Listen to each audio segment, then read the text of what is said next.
some trouble I just might wanna get into. Pull up and so girl, you know I don't do it so. Lines and tequila, can't forget the reefer. Always call my phone, but say nothing when I see ya. Lines and tequila, can't forget the reefer.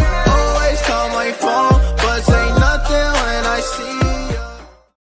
What's going on, everybody? Happy Wednesday. Happy day before Thanksgiving. Welcome back to the Betting News Network 3 hours earlier, and now you're stuck with us for an hour and a half, baby. Welcome to the program. This is the All Sauce team. That's V-Sauce. That's Just Soak. My name's Sweatpants Jesus. Stoked to have you guys here on the Betting News Network. Happy Thanksgiving Eve, boys. I know B and I are excited. Sook, it's not really Thanksgiving for you, but you can honorarily celebrate with us. Boys, how we living? Happy Wednesday. Feeling good, man. I know it's not a holiday for Sook, but I mean, 3 football games on a Thursday, like that's got to be a holiday, anyways. Yeah, Big old cup slate tonight in the NBA. We're going to talk about all the games, obviously, in the cup tonight. The Cup's games have been awesome. We're getting down to the nitty-gritty of the cup, too. So we'll talk about some implications on the line tonight and the NBA Cup. And we'll obviously talk about the 3 games in the NFL tomorrow in honor of Turkey Day. We appreciate you guys for stopping by and hanging out with us for the next hour and a half. But don't go anywhere after us, because another hour after us is Expected Bets 4 as the lads break down a ginormous slate of hockey tonight. So they will be rocking and rolling with you guys directly following us. So 2.5 hours. This is the record, boys, of content we have on the channel today. 5 shows we had live today. let's 5. go. And chat's been loving it. I've been tapping in kind of throughout the day, getting ready to rock and roll for Thanksgiving, and it's been a vibe. So we appreciate you guys for support and hope we've helped you get through that last day of work if you've had to work out there today, and then send you guys off into the Thanksgiving sun tonight. Are you guys doing anything tonight for to celebrate getting ready for Thanksgiving tomorrow, or is it just tomorrow? I'll be heavy in the lab for the NFL slate tomorrow, but I know that everybody else, I've been seeing the meme on the timeline. QB Neal. That's what today is at work. It's a QB Neal day. We're going into the weekend.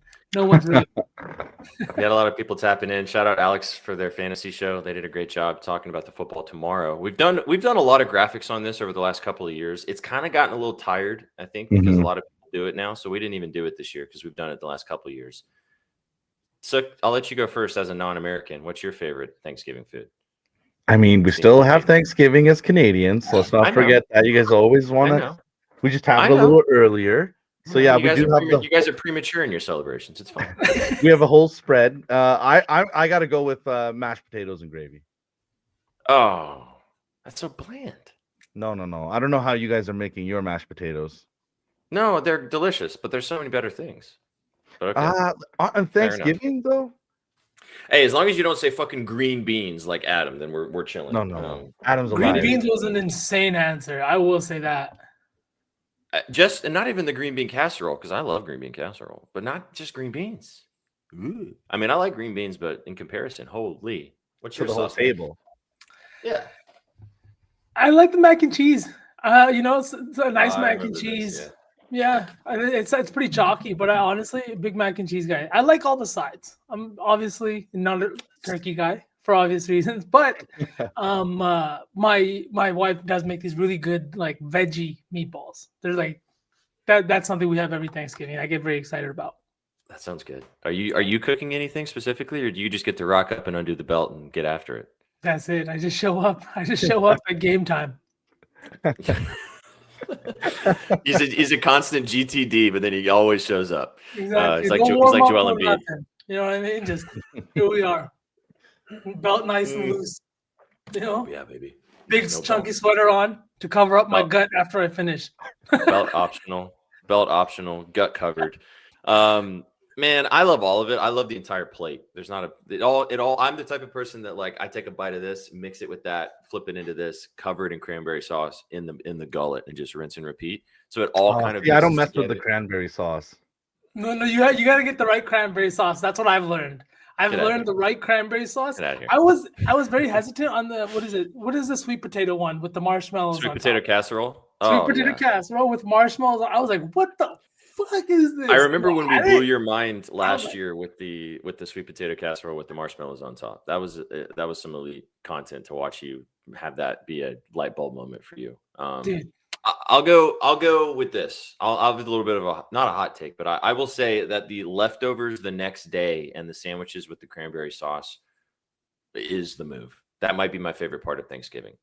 And this is it. The cranberry sauce is the elite side on the dish. I don't care if you don't think it's a side, and it needs to have the ridges from the can. Otherwise, I don't want that's nasty. Nah, what? Oh. Ridges from the can? Somebody put this guy in timeout, please. Yeah.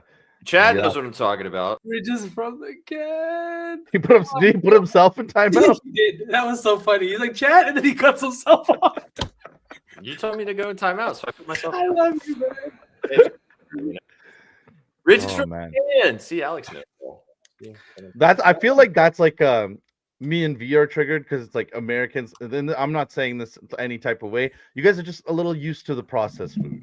It's a little disturbing. Hey, bro, I'm cultured. I like homemade cranberry sauce. Don't get me wrong, but I want the ridges from the can. My man. Really? Is it like what's the difference? Is it just nostalgia? It's the texture, it's the consistency, and it's the way that you can slice it and it stays up because it's so jellied. Is it the jiggle? Is it the jiggle? Feed it to me. I can't eat Jello, man. Oh, it's not Jello. It's not Jello. Jello. It's jellied. It's different. It's a different situation. See, now I'm hungry. Now I'm starving. I'm ready for Thanksgiving. I'm so glad. In V's defense, you just described Jello. No, I said it's jellied. Jiggly stays in its own form. That's a little scary. All right now. She gets it live and in color, baby. Every day. Could you guys imagine? Goodness. I know, right? I know. All right, let's talk ball. We got a huge slate of 3 games tomorrow in the NFL we're going to touch on with you guys. Drop what you guys like in the chat. We're doing a giveaway today, chat. Tell your friends. Come hang out with us, twitch.tv/betting news. If you're watching this on YouTube or X, appreciate you. But we're going to be rocking and rolling with you guys on Twitch. We'll be doing the giveaway in honor of every day this week and celebrating Thanksgiving. We'll be giving away a swag pack. So drop a dub in our Twitch chat and hang out with you guys for the next hour and a half. You guys, shall we dive into this football games? You guys got anything else? Any other crazy takes about Thanksgiving you want to talk about? Favorite pie? You guys like pie? Big desserts? Oh, love pie. That's the best thing about Thanksgiving is the variety of pies. You seem like a big pie guy. Yeah, I do seem like a big pie guy, don't I? Big pie guy. Big pie guy. What's your favorite pie guy? My answer for that is the chalk apple pie. I love apple pie. Oh. Fair enough. I'm big all pie for guy. it. Hey, pumpkin is sneaky. I love pumpkin pie, man. Pumpkin pie is that one. Yeah. Afternoon. What up, Rozzy? How we living, big dog? Hey, we appreciate you, man. Appreciate you. Thanks so much for watching all day and the vibes. We appreciate all you've been doing. We're gonna talk about it, and it is open. You know the vibes. We'll get there though. I've actually diversified my portfolio a little bit. I didn't technically bet on Denny that I'm going to tell you guys about, but of course he's in my slips. So if I don't pitch him to you guys, just know that I've bet on him on the side. But of course, yeah, for sure. We all have those guys that, because chat, before we jump in, we do this every day with you guys, and we pitch you guys all the plays and stuff that we like, right? But I've seen the slips that these guys have sent, but I also know the slips I have, and I also know that some of the stuff that we bet on the side ourselves. So just because we haven't put it out there doesn't mean that we don't necessarily have money on it. Because there's some stuff that you guys probably don't want to know that we have money on specifically. We say responsible gambling, but we preach, and the practice is in private. You'll never know if it's true or not. So. The goat's muted.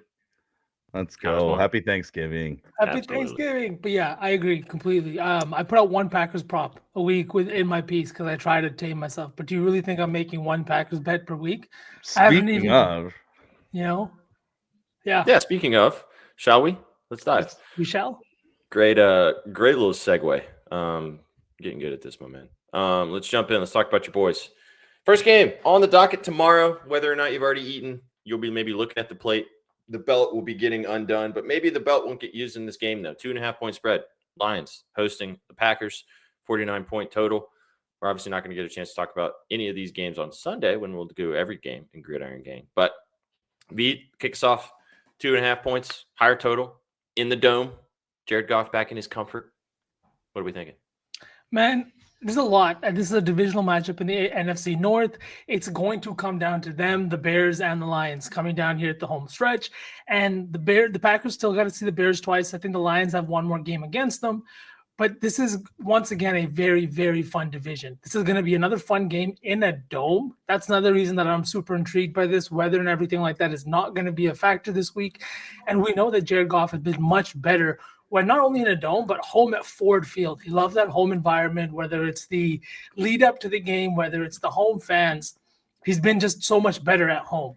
What I'm seeing in this game, I'm seeing a defensive battle. We've seen the Lions defense really step up the last 2 weeks. I know they kind of got carved by Jabu last week, but I mean, so did the Packers. That just happens. Nobody can contain Winston. Now we're looking at a team, though, that I think is going to have to contain this Packers offense. And the Packers defense and their pass rush is what I think is going to make it difficult for Jared Goff. We saw him struggle against the Eagles. We saw him struggle against the Vikings and struggle against the Packers in week 1. And why? It's because he doesn't fare well under pressure. The completion percentage drops off very low. The passing grade drops off quite a bit. And the offense just looks discombobulated. Last week, Jameson Williams finished with no targets, I think it was. He's been very sporadic in his use too. But I'm very excited about this game and it being at 10 a.m. to start my day. I'm either going to have a wicked Thanksgiving or I'm just going to be miserable until dinner time. I love what you said about the defensive battle, though, V, because you probably have two guys that are competing for Defensive Player of the Year going at each other, I talked about this last time when we saw the Texans go out, hey, on Thursday Night Football, they're going to try to like make a name for themselves. And I definitely could see Hutchinson and Micah going at not at each other physically, but going at each other, trying to put pressure on the quarterbacks. So this should be a fun game. Absolutely. Aiden Hutchinson had that game-sealing sack against James Winston in overtime last week, right? It was actually a really dope scene. He gets the sack and then runs straight into the locker room. You know what I mean? He's riding a high. Michael Parsons, I think, had 3 sacks last week. He leads the league in pressures. He's on track to shatter and set career highs this year. So I'm very excited to see what happens. But SPJ, what are your thoughts? What are you thinking? First of all, neither one of those guys are going to win DPOY, unfortunately, unless Myles Garrett just falls off a cliff. But I have no thoughts on this game. This is the one that I didn't really like anything. I don't like any of the defensive matchups necessarily. Kind of think that maybe the Packers defense can kind of stranglehold this Lions offense, but in the dome, I don't know, man. I don't know. Unfortunately, I kind of feel like maybe the Lions win this game too, V. I don't want to let's go totally go that direction, but I do think the Lions get the job done here. No confidence to bet on it specifically for my friendness and you being my friend. I hope that your team wins, but just from like what I'm looking at from these matchups, like I just feel like the Lions get the job done. But I think it should be a really good game to start us off. Obviously, divisional battle, a lot on the table for both of these teams right now in their division and also in the NFC as a whole. Chat, how we living? The one thing is also that's good to mention too, which I'm sure you know this as well, V. Josh Jacobs is expected to play in this game. So we will have Josh Jacobs returning. I mean, Manuel Wilson was great for them last week, but, Jacobs is the superior back here. So that helps in this matchup. I don't have anything in this game. Like I mentioned, I'm probably just going to sit back and watch this one, get the vibes moving, start the day. I like the other two games a little better for props. Any bets you want to mention before we move on? Yeah, I mean, I don't bet it often, and I'm not usually on here with the Packers, but I think that the Packers cover here, man. I think the +2.5, I'm taking them on the money line too. I understand why everybody else kind of feels maybe a little bit differently, but I think this Packers team is being a little bit undervalued. They could possibly have Jaden Reed back on the field this week, but their defense is ranked 5th in points allowed. They've been good in the red zone, and Michael Parsons and this pass rush is really starting to find their feet, in my opinion. The offensive line play has been a little bit better, and as we've seen from the Lions, they just haven't been the same team, I think. Like, we've seen a really bad game against an Eagles team, and we've seen at times that they are vulnerable defensively, in my opinion. I think Jordan Love's also shown that he's been elite on primetime. I'm on the Packers. That's all I have right now with all the question marks around the around the Packers wide receivers. Just Golden still questionable. You got Wick still questionable. He had another good game. I just think this is going to be one of those things where I'm going to have to wait a little bit to see how practice and everything pans out today and what LaFleur puts out. I'll have a full breakdown of this game later on, probably some more plays. But right now, my heart says Packers money line. Also, if you guys want to bet touchdowns tomorrow, Sauceman will have his touchdown article on Thursday for the turkey touchdowns for you guys. So look out for that in the morning at bettingnews.com. for the vibes. Actually, it might be tonight. Yeah. Ton of stuff coming out tonight, chat. So stay tuned. Turkey Day touchdowns. We got the Packers Lions game. It's gonna be a fun little Thursday. So lock in with me on Wednesday night. We'll have some drinks later, and then Thursday we wake up to cash some tickets. Literally, as soon as we are done with this show, the first espresso martini shall be shaken and be in my hand. Let's go. Yeah. Oh yeah. What's up, SK? How we living? I always think that this is your friend SK, but it's not. I did too. For the first couple times he popped in, and then I realized it's not. just a chat goat. We love to see it. Another goat. Danny actually told me earlier today, or I was listening to their show, and he said that Wednesday is apparently Blackout Wednesday for him. Which I was like, whoa, okay, Danny, let's get it. I think from when he was like maybe in college, and it's extended into now. So, Chad, I don't know if you have names for the day before Thanksgiving, like friends. A lot of people do Friendsgivings on Wednesdays before Thanksgiving. We're doing. I've heard about Blackout Wednesday. You know, everybody's back home in their hometown, right? You go to the hometown bar. Does that have to be before Thanksgiving, or can that just be a random Wednesday? Because I've had a few of those random Wednesdays. That's fair enough. Oh, Chu agrees with me. Everybody, that's great. Yeah. Oh, there we go. I like this too. I don't think I'll bet it, but I do think that he has a chance to have another big game off of that massive game last week. All right, let's move on. Let's go to the second game. Sorry, I had one more shout out because they're 4-1 at home. We all know the Lions play a little bit different at home. Jared Goff's 50 first quarter passing yards is hit in 10 of the last 11 games at home. He averages about 70 yards passing in the first quarter. It's a little bit juiced, but you can find it at a playable number of around -130, -140 on some books. I just thought it's worth a shout for how much it's hit, but I didn't play it because I do lean with what kind of Vsauce said of it being like a messy morning first game. I think we should. What I will say about all these games, I like this place hook, by the way.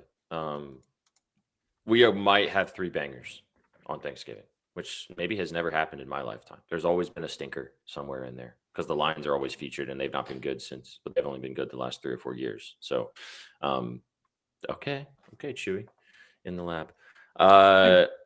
Before we move on, I know we keep adding on, but I just bet this right now. I just saw the line.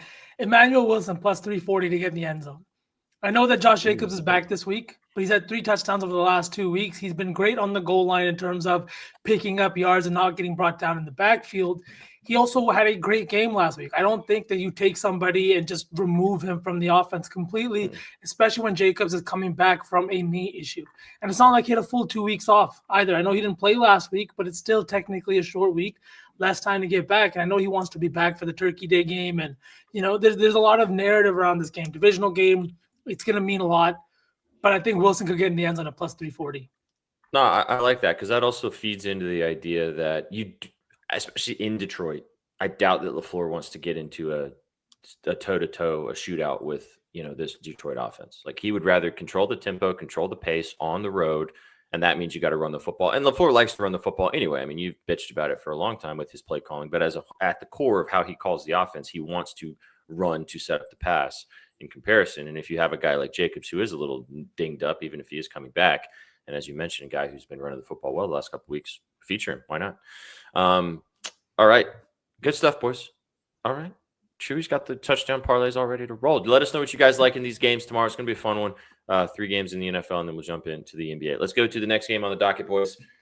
Do we see 3 overs tomorrow, too? High total in this one as well in Jerry's world. Cowboys hosting the Chiefs, looking to continue to stay alive in that AFC West hunt and the AFC as a whole. 3.5/3-point favorites are the Chiefs on the road. But then boys last week were frisky, taking down the Eagles, coming back from down 21 points. 52, like I said, flat, and 52.5 in some spots as well as the total sitting right now. I got to play in this game, but I want to get y'all's thoughts first as a whole on the outlook on this one before we jump in. I got a prop I really like, but lead us off. What do you like in this game? Weirdly, I don't have anything in this game because I'm on the wrong side of both of these teams constantly. I did look at Patrick Mahomes' longest reception. It's hitting pretty consistently. And I did lean with you that I think that this game could be pretty back and forth. This is one that I'm just going to kind of cheat and pretend like I'm American and crack a beer a little too early, sit back and enjoy and watch this one. V, go to muted before you talk. Honestly, I think this is going to be a good game. I think that this Cowboys spread here, I think everyone's undervaluing them a little bit. They're coming in after a big game against that Philly team, big comeback. Now you're at home against the Kansas City Chiefs team that is like literally desperate for wins. K had their own huge comeback last year, and you were a 3-point dog at home. The defense has gotten better. The pass rush looks a lot better with Quinn and Williams up front. And I just think that Dak is going to have to continue to throw the ball. When Dak is in Jerry's world, he is very, very comfortable. And I think that as long as he's comfortable, somebody we have to continue to bet is George Pickens. I don't see a world in which George Pickens doesn't get his yards or doesn't at least get his touchdown. I'm all in on George Pickens once again. He's looking like maybe one of the best receivers in the NFL. And I know a lot of that has to come from the fact he's drawing easier matchups with the fact that he plays alongside CeeDee Lamb. But Dak has shown a willingness to fit the ball in tight spaces. And the contested catch rate is what really makes me love the way he plays. When a ball goes up, you're expecting him to come down with it. That one to help them win that comeback last week, he had 2 DBs on him. He made Cooper DeJean have his worst day in this season. He has been an elite nickel quarterback, and Pickens ate him up. Quinyon Mitchell got ate up. I think this week, despite how good the Chiefs have been in the secondary, despite how good they've been defensively, I think that Dak is going to put up yards. I think he's going to have another 300-yard plus game, and 75 yards for Pickens just felt like, I feel like I have to. No, I like it. He was great. I bet him last week. He was awesome. Obviously, over 100 yards, touchdown. No, it wasn't last week. I bet him the week before. But have you guys seen Pickens' stats up against the his old wide receiver room now this year? Hilarious. Yeah. But the thing is he wouldn't have been able to do that in Pittsburgh. So he needed to be in a separate offense completely. However, I'm taking his other one. I'm taking the other guy. Give me CD over 80.5. I don't care what number you get. I don't think you can take this as high as you want. He still had 10 targets last week, 75 receiving yards, a couple bad drops. Didn't really matter because they ended up winning the game. But they have said it in the media this week. Brian Schottenheimer came out and talked about it. Dave and Dak said it. They're going to get this guy the football tomorrow. They're going to throw him the football probably 10 to 12 to 15 times. And I love betting CD in these situations. Prime time, last Thursday night game he played, it was the beginning of the season. So, it's not a Thanksgiving game, but he went crazy. I love the Pickens angle. I don't think you can go wrong with either guy. Take your pick. I wanted to lean into the guy who had a little bit of a down week last week, still had 75 yards. Calling that a down week's funny, but I think he could go bananas tomorrow. I could see 100 plus touchdown, maybe 2. I think CD's going to have a big game tomorrow. But I kind of lean with the Chiefs, though. I think the Chiefs do win this game because of the line. Don't have the stones to bet the 3 again because it could end on a field goal, some bullshit like that. But I don't want to take them yet. The play I do like on the Chiefs side, though, is Kareem Hunt over 33.5 rushing yards. I know Isaiah Pacheco is back. I don't really care. Even when Isaiah Pacheco was playing, Kareem Hunt, I think it has the trust of Andy Reid a lot more than Pacheco anyway. And this Dallas defense, yes, they are better. Quinton Williams, like you mentioned, V, has been an incredible addition to this defensive line in the middle of that line, especially from a rushing perspective. But, how can you not want to take Kareem Hunt's rushing yards? He has smacked this in 4 straight games and 104 last week against the Colts, 22nd in the NFL right now to rushing yards allowed. Yeah, Pacheco's back, like I mentioned. This will be more of a split backfield situation, but 40, 49, 59, and 104 in 4 straight games. And even in those other games when he had 30 carries last week, which is whack, but 13, 11, and 9 carries in the 3 games before that. This line's too low. I like the touchdown too. Like someone said in chat, I think they're getting good value on him to score a touchdown. He is their red zone back when they get down there, especially because Reed trusts him to pick up protection coverages and things like that if they end up doing play actions a little bit more than Pacheco. But he's the bigger body back too, so I think he can get into the end zone. But I like his yards. I think it's too low. I don't hate Pacheco's yards either, actually, when I was looking at both of them. I think they both could hit from a rushing perspective. So I really like Hunt, though. I went that direction. You guys have any thoughts on Worthy versus bottom 10 defenses for receiving yards allowed? He cooks. He also cooks on the road. Hollywood Brown, too.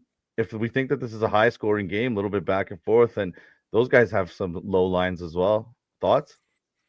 Honestly, I was looking at a different receiver. I was looking at Rashee Rice. It's go. chalk. I know it's super chalk, but it's a like Cowboys defense that runs zone coverages at a top 3 rate in the NFL, and it's something that they've just been known for over the last 4 or 5 years. They're a defense that's going to run a ton of zone, and it's a big reason they've been burned by it because they don't do it well. They just don't, and especially when you're not getting pressure on the quarterback. Maybe that's changed a little bit over the last 2 weeks. I wouldn't say too much. But this is a game in which Rashee Rice and Travis Kelce, his top 2 targets, Mahomes' top 2 targets, have been just absolute zone killers year in and year out. We've seen it a couple of, and then it's also why Patrick Mahomes this year is number 1 in EPA per play against zone coverage.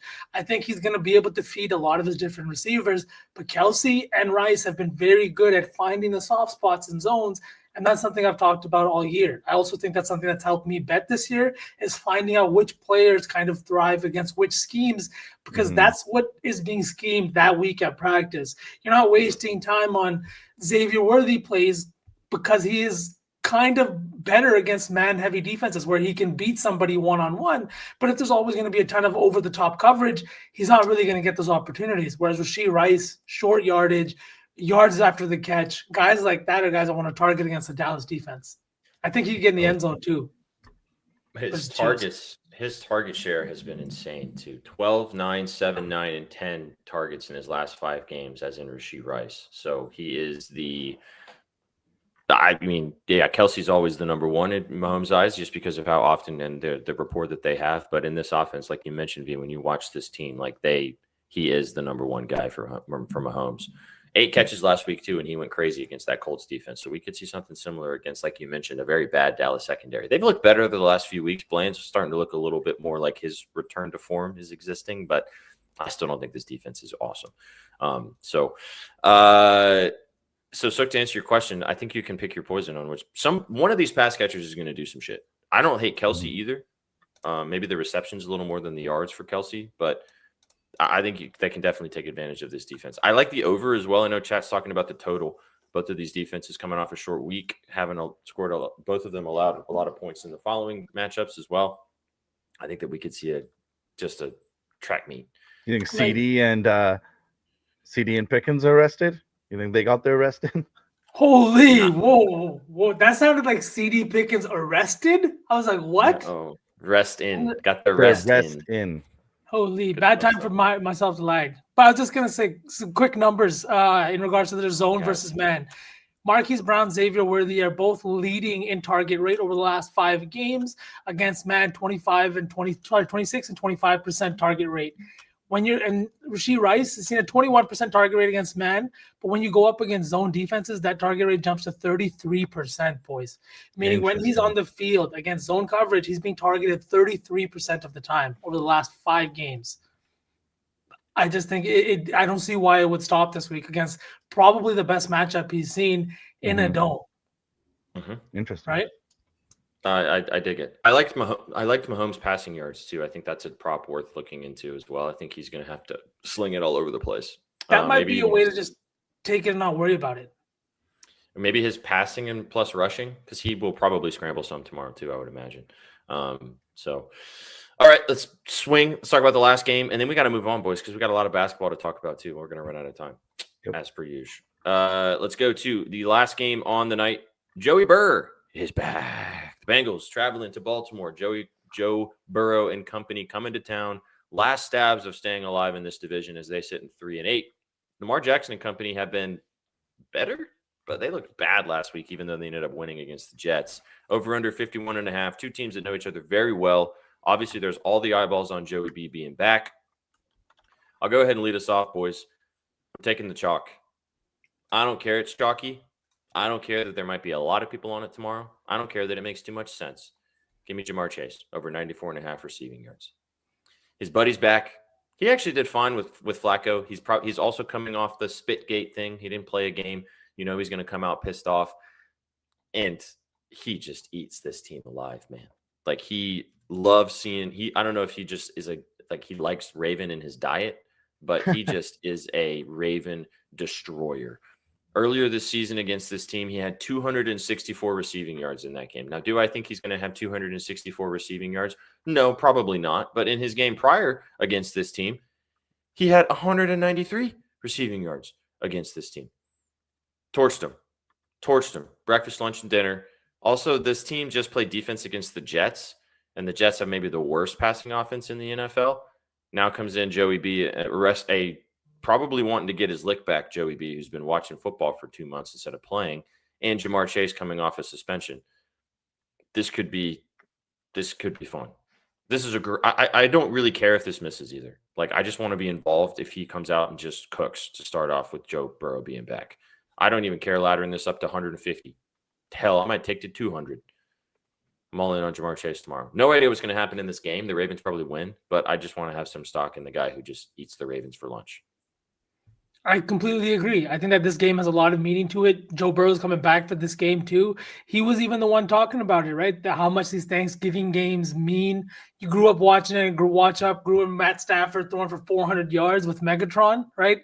In a Detroit Lions uniform. I feel like it's going to be one of those games. It's why I also like Joe Burrow and one of those other pass catchers. SPJ, should we go dancing? You want to dance a little bit? Chat wants to dance a little bit. Let's get after it. Let me find it. There it is. This is the rhythm of my life. My life.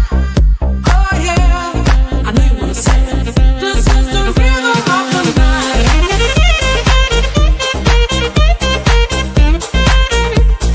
This is the rhythm of my life. This is the rhythm of my life.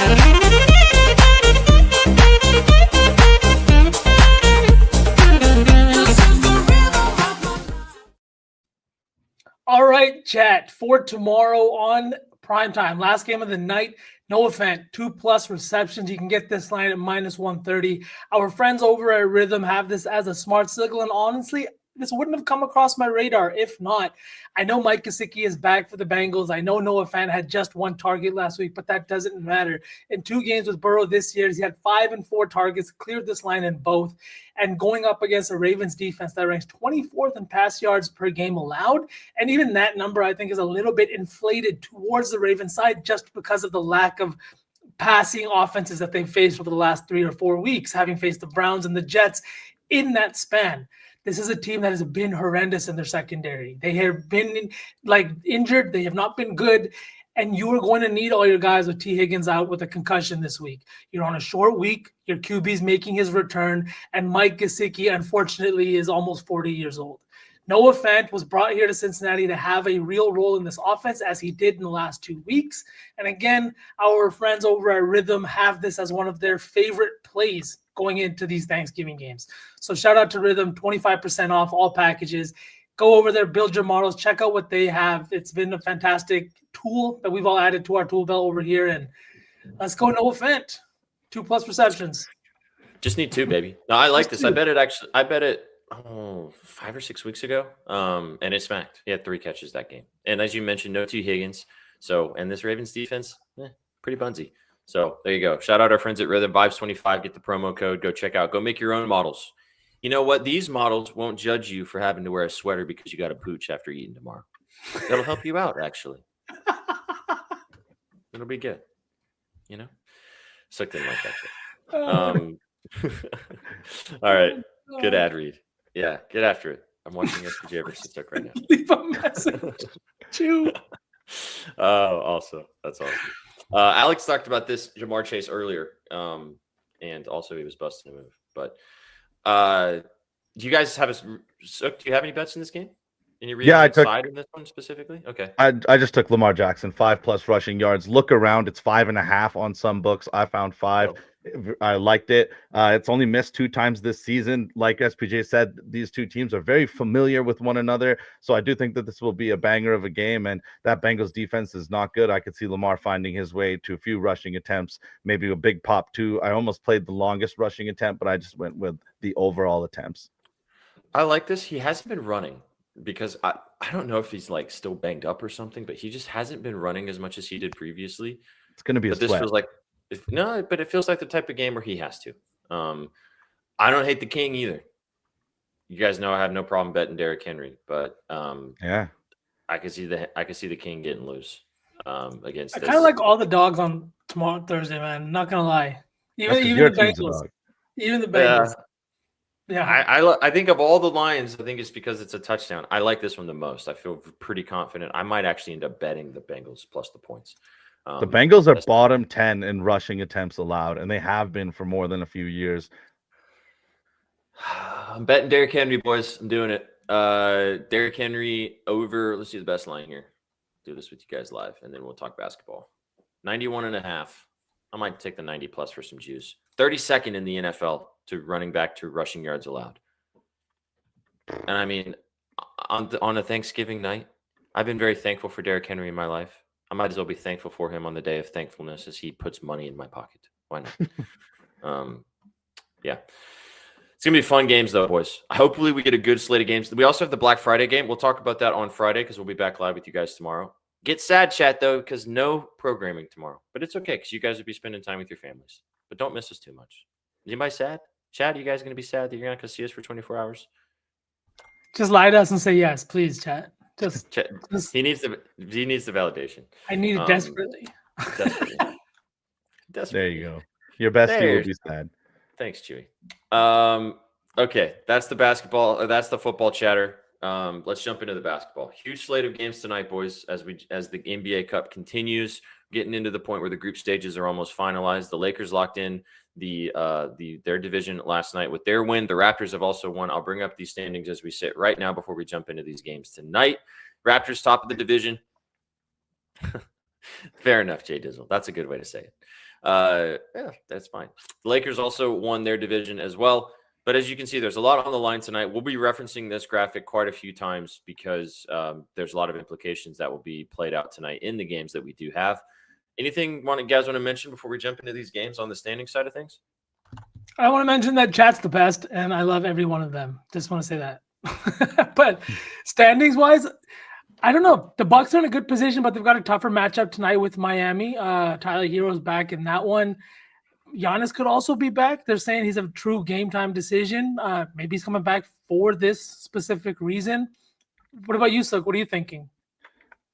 Weirdly enough, the game that I'm most excited for is probably the one with two teams that are eliminated at the bottom right there in West Group C. You're looking at the Rockets and the Warriors playing tonight, but you'll have to wait till we get there later in the slate. But that's the game that I'm looking at. The one that actually weirdly has no cup implications. Sorry. It does have cup implications. There's the Rockets and the Warriors, they're pretty much eliminated. Well, I'm sure they'll still be fighting for something. No KD in that game, too. We'll talk about that in a little bit. It's funny, too. There's also the Pels are taking on the Grizzlies. The Pels are eliminated, obviously. It's also the Raptors are taking on the Pacers, which that game has zero implications because the Raptors have already won and the Pacers are out. So we'll see how that one plays out as well. But so there's the implications on the line. Also, the Lakers last night was fun to watch. Luka Doncic is just absolutely cooking with gas right now, boys. Looks unstoppable. They are just covering everything as well. Every game on the road as dogs, as favorites. They're just doing their thing every night. Look how mad this guy is. He's so upset. I was gonna say I don't need I feel like my face says it all. They've been fantastic. Fair enough. They have been, and that was without Braun. And Braun looked like Braun last night too, which was fun. All right, let's jump in. Chat, strap in, boys. Let's do a slate lay. We're gonna have to run through these games pretty quickly. I'm reminding myself that too. So no expansive, super deep sell jobs. We'll get in and get out for most of them. Shall we dive? Let's go. Let's start with your lads. In TD Garden, Celtics taking on the Pistons. Pistons looking to stay atop of their division, like I just talked about, as they are the ones that are competing at the top with the where are they? With the Magic, who just got a win yesterday. Celtics need this win desperately. 20-point differential as well. They're 1-2 in the division too. So this is kind of win or go home time for the C's. I don't have any major thoughts on this one. I'll let you guys take it away. What do you think about your boys tonight? / this afternoon. This game's in like 25 minutes. 25 minutes. Yeah, I was just going to say, I don't have many thoughts on this one, but the spread feels short to me. So me and Betalytics, we comboed for this one. We're on the Celtics +3 or +2.5 is what the number was when I plugged it in about 45 minutes ago. But I open up the Betalytics app as I do every day, and I see Celtics +2.5. I see Celtics outright. Come on, guys. Eugene's texting me things like Celtics outright. Of course I'm betting it. So yeah, don't listen to me, chat, because I don't want to hear you bitching about it later. All right. But this is me and Badalytics. We're riding with the seas. On the spread, we're taking the spread, a little insurance. But the spread feels short. You got the 15-2 Detroit Pistons rolling into Boston against a 9-8 team whose defensive efficiency has been very mid-tier, who have not really had the kind of scoring output that we have seen in years past. I don't know. It does not feel short at all to anybody else. I agree with you. The Celtics also really need to win this game. The Pistons have won 13 straight games as well. I think if this happens, I like this better. Didn't bet this, but I do like this quite a bit. I think Jaylen Brown's going to have a game tonight. I like his 27.5 points, 26.5, depending on what we're looking at here. He just had a 40 piece against this team earlier this season. Didn't matter because they ended up losing still. But if you feel like that JB's going to, if they're going to cover / win, JB's going to have to be JB tonight. So I like the 27.5. You can go PRA if you want. It's 37.5. But I think he's going to have a night tonight. I think 30, 35 is on the table for sure. Yeah, if you think the Celtics make any noise, you have to think that JB is going to lead the charge because Detroit is 12-5 against the spread this season. They are covering, they are beating teams. And I know that Vsauce just said their defense hasn't been that great, but this is a really, really good team. Or you mean Boston? Boston's. Yeah, Boston's defense has been mid-tier. Detroit's so bad. defense has been elite. Incredible. And we can't even play with any sort of pace at all. Our team is No just pace. bad. No paint presence. Actually, that's also I was looking at Durin. So I want to ask you about him. I almost forgot. But Jalen Durin. Points felt high. It all feels pretty high because of how good he's been playing. But this matchup just feels like, I mean, no Kita either. He's been our best rebounder. You can probably Who's take his going to protect PRA, our- right, SPJ? I had that on my book. 34.5. 31 and 30.5 PR. To be honest with you guys, I just take the boards. He had 18 rebounds, like you said. I mean, is Luka Garza or Jalen Walsh going to check this dude down low? Jordan Walsh. Oh my God. These are the guys on our team. Our team sucks. Real minutes. Potato, Real potato, minutes. dude. I'm not even Like, I mean, laughing come at on, you, man. I'm Let's just do the saying boards these for guys the slate real thing. minutes on my team right now. I love Should we Jordan do- Walsh. Shout out Walsh. Yeah. Shout out Walsh. I'm down to take either JB points or Duran rebounds. I don't think we can put this in the slate lay anyways. It Oh, starts right, with- because it'll be starting. Right. Okay. So okay, let's move on. I don't hate your boys though. I did look at it. The spread feels short, but it feels like it should be 5 points, Sook. It feels like it should be 5. Yeah, I think can it's because agree it's with the that. cup. I think it's because it's the cup. 232.5 point total wouldn't exist either with these two teams going head to head in the Garden. No way. I didn't like 227. betting this team when they were winning championships and competing for them. You think I want to That's bet true. them when they're just trash? But you love gross teams, and your team is now a Yes, gross look, team. we're gross So- now. Come on. It's We're not gross. fun when it's your own team.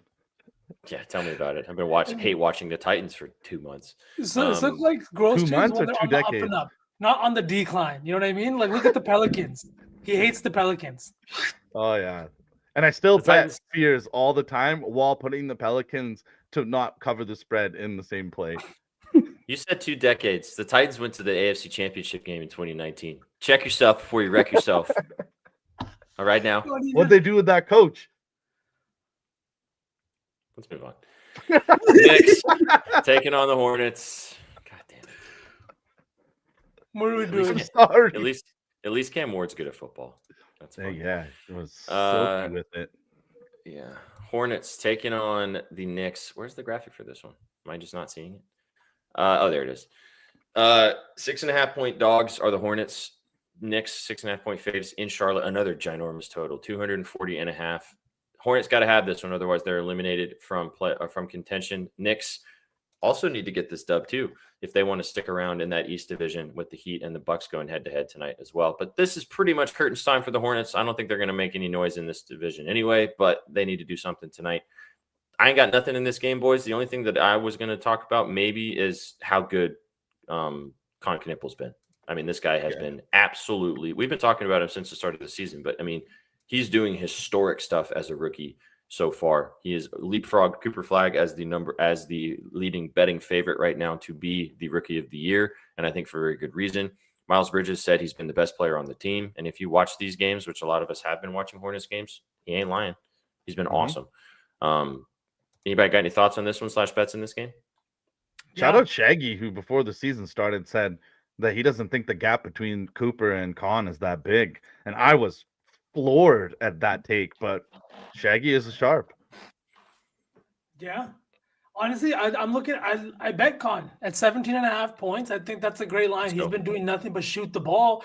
And this is a Knicks team that I've talked about like countless times about how they're not good on the perimeter. They are right now 26th in 3-point percentage allowed. They have like countless 28th in threes allowed. And I just think that it's become a theme with them now from last season to this season. And you're missing one of your best perimeter defenders in OG Anunoby, starting a guy like McBride at the 2 spot. I think that Khan could come in tonight in a tournament game and in Charlotte at home against the Knicks, like the big city boys coming down to Charlotte. Feels like a perfect time for a little Midwest kid to go off. I like it. I like the PRA too. I think it's too low. Is he due for a kind of a stinker of a game? Sure. He said 23 plus points in 4 straight, but I mean, come on now. Do you guys have anything else in this one? I didn't even really look at the Knicks side. I don't know. This game didn't really. 3+3s. It's a little more juice, but I like the 17.5 points quite a bit too. I'm down to take the points. Sugar, are you down to take the points? Sorry, for who? Con. Khan's points? Con? Yeah. Knipple. All right, let's go, Connie. Connie, baby. Knipple. It is. We'll get there. Bury it. No, why so he hit last time. I know. Right? I know. And Gerald faded too. Gerald literally sent me a slip when he faded. That's Wow. All right. Con Knipple, 17.5 points to kick us off. All right, let's move. Let's move and groove because otherwise we're not going to get through. Anything else? All good? All right. Maybe Jordan Clarkson. Just if it's an up and down game, trying to score a lot of points. That guy loves shit like that. That's true. 240.5 point total too. Jalen Brunson's probably going to go off. Cat's probably going to have a good game too. I wouldn't be surprised if this turns into a 270 point game or something. Good. Cockburner is another one. His boards looks nice. His ankle's kind of fucked up though. He went out of the last game. He should be okay, but that's worth monitoring. And be worried. He's a new papa. He's probably tired. Oh, he's a sleepy boy taking care of his baby. Okay, let's move on. Otherwise, again, we're not going to make it through. Pacers taking on the Raptors. 10.5 point favorites are Toronto, north of the border. Indiana, like I mentioned, is eliminated. Toronto has sealed the division that they are in. So really, this game means nothing for either team. From just getting a win in the NBA, it means something because they both would like to do that. But from the actual Cups perspective, it means nothing to either one of these teams. So I didn't really like anything in this game because of that. I know the total's still high. There is some implications in the fact that, you got Eggs Benedict playing in north of the border back near his hometown. You got NIMBY playing in front of the Canadians. I don't know. But I think that there's value on the BI side if you want to go that direction. He's been fantastic for this team. And as we've talked about in your squads, the Raptors have been great. So no bets for me. What do you guys think? You got anything in this game you like? Sauceman, so muted. No, just because I didn't have anything. I thought maybe you would have something in this game. I'm just looking at some PRAs. I haven't gotten to the window with anything specifically yet. But like SPJ said, we have a couple of boys from Canada playing north of the border. It's something you don't get to do very often. And if you're even in the NBA for a long time, you might only do it a dozen times because of injuries, trades, or what have you. So Nembhard, Mathurin coming north of the border. It's cool to see they're both actually kind of going to community centers and doing a little community work while they were there. And it's dope to see. So they're probably both excited for this game. But like you guys said, Toronto has been fantastic this season. I think probably what I'll end up doing, and the reason why I haven't booked it already, is Sandro Mamashkavili, 17.5 ERA. He's been one of the best bench players in all of the NBA. And if Toronto covers this number, this double-digit number, if you think Toronto does cover it, then he should get a bump in his minutes. And he's been absolutely fantastic. If you forgot, this guy actually laid down 9 threes last year while playing for the Spurs. And in the offseason, he played great for Georgia in Eurobasket. So I love me some Sandro action. I'll probably just take that. I love this. So can we put this in the slate lay? The 15.5 PR. So down. Oh, you should sprinkle on this so you can stare at it all year. Ah, This is a pull because the odds on okay. this is probably sick nasty. And if the Raptors keep cooking in the East and he keeps getting more and more recognition, this could totally be a thing. Because the rookie could fall out of the rotation easily. Darko could go, hey, we love you. We drafted you. We're trying to develop you. But now we're locking in for the rotations for the last 3 months of the season. We'll see you next year. I could definitely see that. That's a pull from the intern. I like Mhm. that for the value. Mhm. All right, so let's go Sandro PR. I would do PRA sick, but the PRA is not widely available. So can we just do PR? Are you good with that? Yep. But chat, if you can get the PRA, take that. He is a very good passer as well. He is. He is. I also, just to go chalky, I like Barnes RA. I know that got mentioned in the chat. That's a good one. BI, his PRA looks nice. But again, this game doesn't mean anything in the cup. So I don't know if it's going to be like, yeah, they still want to win for their standings, like in just the season as a whole.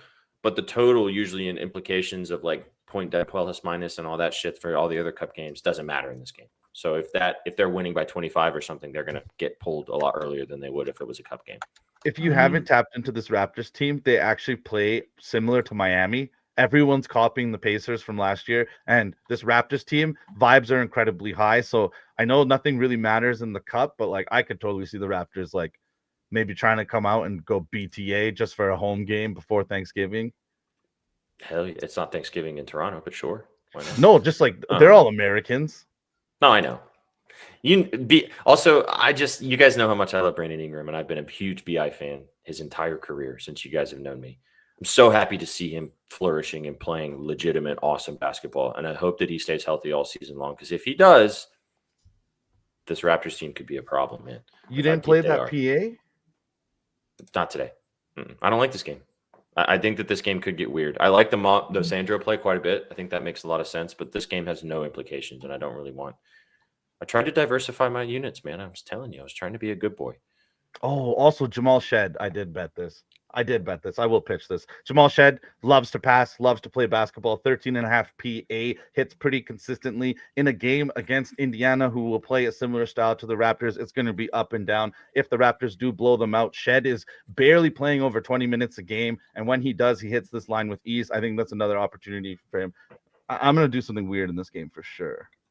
Jamal Shed, his assists could also be a vibe. Just 5.5. It's a little juiced, but he's had that in 5 straight games. Is this captain of that second unit? If this game also does turn into a little bit of a weird one, he'll play more. Could be a situation there too. That's a good shout. I'm pretty sure he did have a game where he had a goose egg from the points. Yes. He had a game where he had 6 assists and no points. Yep. Yeah. So I don't hate the PA. He should probably score, but the assists I feel like is probably the most consistent. Yeah. Anything else? Or should we move? Smooth. Do we want to stick with Sandro, or do we want to throw Shed's assist in here? I like that quite a bit too. Or should we stick with Sandro? Let's stick with Sandro because I had to type it all out. So you didn't waste the activity. That's fair. That's fair. The guy who's the announcer for the Rockets like learned how to say his name, and he's like repeated it 100 million times because he learned how to say it last year. Because it's a hell of a name. All right, let's move on. Let's go to, we talked about this one earlier. Let's see how we're feeling about this game. The Miami Heat taking on the Milwaukee Bucks. Huge implications on the line for both of these teams in the top of their division. I'll bring it up one more time. 2-0 are the Bucks, 2-1 are the Heat. 46-point differential there for the Heat. So if they win this game, they will leapfrog the Bucks purely off the fact they just beat them, and also they have a way better differential as well. Tyler Hero is back. Looked really, really, really, really, really good in his first game back. Norm Powell is also expected to return in this game after being hampered by a groin. As Sauceman said earlier, Giannis is a true GTD. We don't know if Giannis is going to play. The line is kind of speaking to me on the fact that the books think that Giannis is not going to play, as they are 8.5-point dogs as we sit right now, boys. I'll get it out of the way. This is one of my favorite plays today. You guys know I'm not a huge fan of this guy, but after how he looked in the first game of the season, this line is just way too low, man. Give me Tyler Hero over 28.5 points. 24 points in his first game back, was efficient. He hit 9 floaters. He had a double-double against this team. He played them last time. He hit his PRA in back-to-back games against the Bucks last year. This is going to be in the 30s soon. I still don't think that the books think that he's like fully back. He still played almost 30 minutes in their first game back. I know Powell didn't play either, so there was a lot of more shots to go around. I don't think it matters. Hero looked awesome. Again, not a guy that I love. He's a weirdo too, but put him between those lines. Homies be hooping. This Bucks team is also not very good defensively. High total. I think Hero's going to come out and cook tonight. I don't hate the points either, but I wanted to play the PRA because Powell is back. He could also play that facilitating role because now he's not. Now that Davion Mitchell's not in the starting rotation anymore, so Hero's going to have to be a facilitator some. So I think the PA looks nice. I want to take the boards as well though, so I just roped it all into one. Give me Hero PRA. Let's go. Sauceman, any thoughts on this one? Yeah, actually, a bunch. So I know it's just a 1-game sample size with Tyler Hero in the lineup, but Miami's pace significantly took a hit in his first game back. They went from 106 possessions per game to about just over 100 in their last game. Their offensive rating in their last game was just 105 compared to 116 what they average. And if you look at the team that they were playing, it's the Dallas Mavericks. It's not really a team that you would think it should slow down against that much. The Mavs still ranked top 6 in pace this year. So I'm just wondering, did that have more to do with the fact that Norm wasn't playing and things like that, or did Tyler Hero really just kind of changed how this offense operated? They won by 1 point against a Mavericks team that we all don't think is very good at all. I don't know. To me, a little bit makes me kind of lean with the Bucks here. I know the 8.5, it probably means Giannis doesn't play, but this being a cup game, you have to win. Otherwise, you will be leapfrogged in the standings. The point differential is crazy. You'll have no chance then to come back. I don't know if they'll be able to get in as the 4th team in the next round if they lose to Miami tonight. 8.5 points feels like a lot. It feels like where you might see some of their guys play a little bit longer just to kind of even shorten the point differential if possible. I don't know. I was also looking at Ryan Rollins at 29.5. He's been really good, but his biggest games come with Giannis out of the lineup. And you might be getting great value on his line if he doesn't play, but you might also be getting, janked if he does play. So I don't have anything in this one because you got the rotational uncertainty in Miami, and then with Milwaukee, you don't know if their best player is playing. So I was just lost on this one. Maybe you could just take the over if you wanted to get to the window to something now.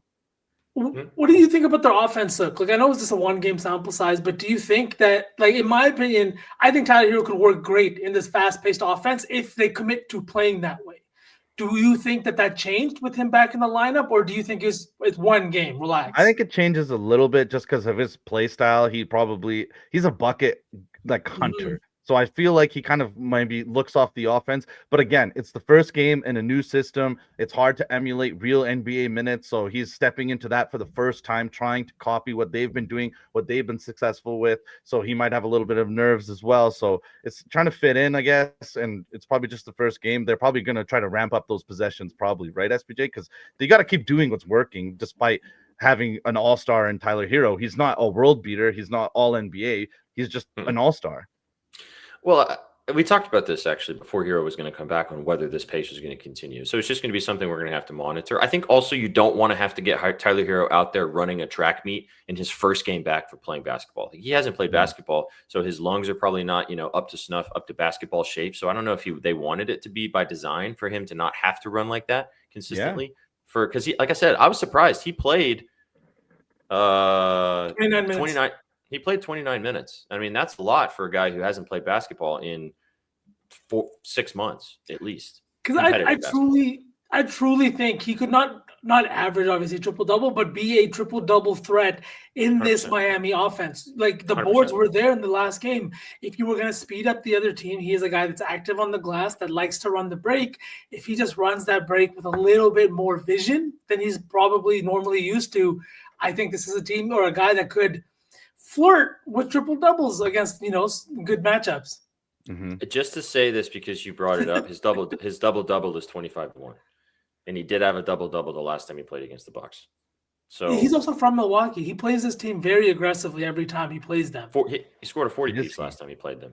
Yeah, him and Tyrese Halliburton, they both love to play Milwaukee, whether it's on the road or whether it's on their home court. This might be my saucy entry. I really like Tyler tonight. I can get down with this, yeah. But I've got some other ones I like a lot too. Let's keep it moving. 30 minutes left in the show until we pass it off to the slate lately. Where? Chat mentioned him. Or the over. I don't hate the over. I think there's going to be a lot of points in this game. The over scares me just because of what I said about the Miami pace. I just don't know what's going to, you know what I mean? 237 is a lot of points. Why don't we skip this one? It's 238.5 now. I think this game's going to soar. Do we bet Giannis? And if it pushes, it pushes. If Let's it just, doesn't let's, play, as Sook said, let's just skip it. We Yeah. don't have to put anything in this one. There's a big slate. All right, Wolves taking on the Thunder. Really interesting game here. T-Wolves, 9.5-point dogs in Oklahoma City. Oklahoma City has just been fucking clapping everyone. 17-1 to start the season. Shea has played in less fourth quarters this season than he has played in more, which is whack. SGA was questionable earlier today. I think that he's still questionable. He's dealing with an illness. The line makes me think that SGA plays, but as we know with the NBA, he did participate in shoot around as well, so it's looking like that he's going to go. Hump Day Holmgren could be a thing. However, just to bring up the standings real quick before we kind of dive in a little bit, the Wolves need this game real bad. They need to win here to stay at the top of this really top-heavy division. Thunder obviously at the top. The Suns are right behind them, though. So the Wolves need to win this game to kind of push the Suns / maybe even push the Thunder at the top of this division. I got nothing in this one. I'm going to hear what you guys have to say. I got nothing here. Sook, you want to start off with the Glaze? No Glaze today. But yeah, we could do Hump Day Holmgren. Obviously a hit last time. It's missed the last 2 times the PRA just in general. But chat Holmgren chat, if you don't know, he loves to play on Wednesdays. Go look at those splits if you can find them. But he's way better. And Vsauce, are we betting him today? Yep, I'm all the way in. You only get so many Hump Day Holmgrens during the year, man, and I'm not gonna pass up on one just because Gerald and Danny love it more than we do. Okay. What are you taking? His PRA?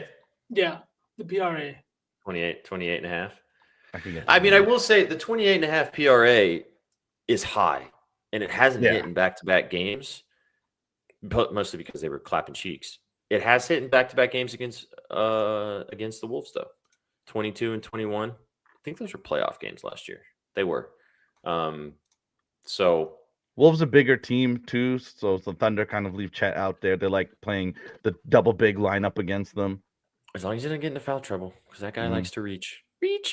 And this line will also disappear if SGA doesn't play, which is still up in the air as we sit right now. So, I think there's definitely a chance SGA doesn't play because I wanted to do Cason Wallace for his stocks, actually leading the NBA in steals per game, but it's so juiced, so that made me go, he's probably starting at point guard tonight. I could see I that. can see it. Just to talk on the other side. In chat, somebody just said it. Anthony Edwards over 25 plus points. SK, yeah, right here. 25 plus points. Has to make up for the last cup game. That was an ugly one against the Suns, unless you were being sick and you had money on the Suns. That was nice. But we got to get there too.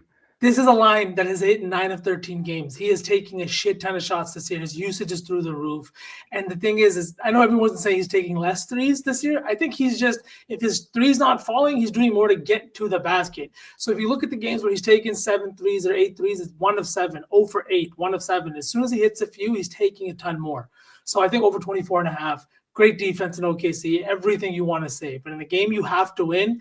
And in a series, you got belt last year, right? So you have to respond with at least 25. At least 25. I don't think this should be the slate late entry for me. Yeah. I'm down with this. Totally down.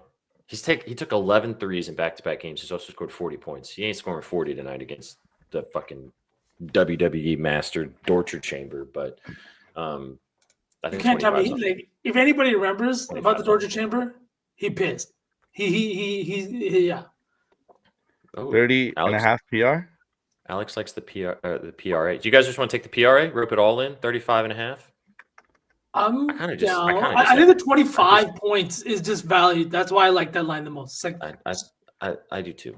and it's a milestone that players aim for. It's like SGA gets his 30, then sits the fourth quarter. You know what I mean? He'll come in for 1 minute, get his 30, and he'll leave. And no hate to that. I think you should reach these benchmarks.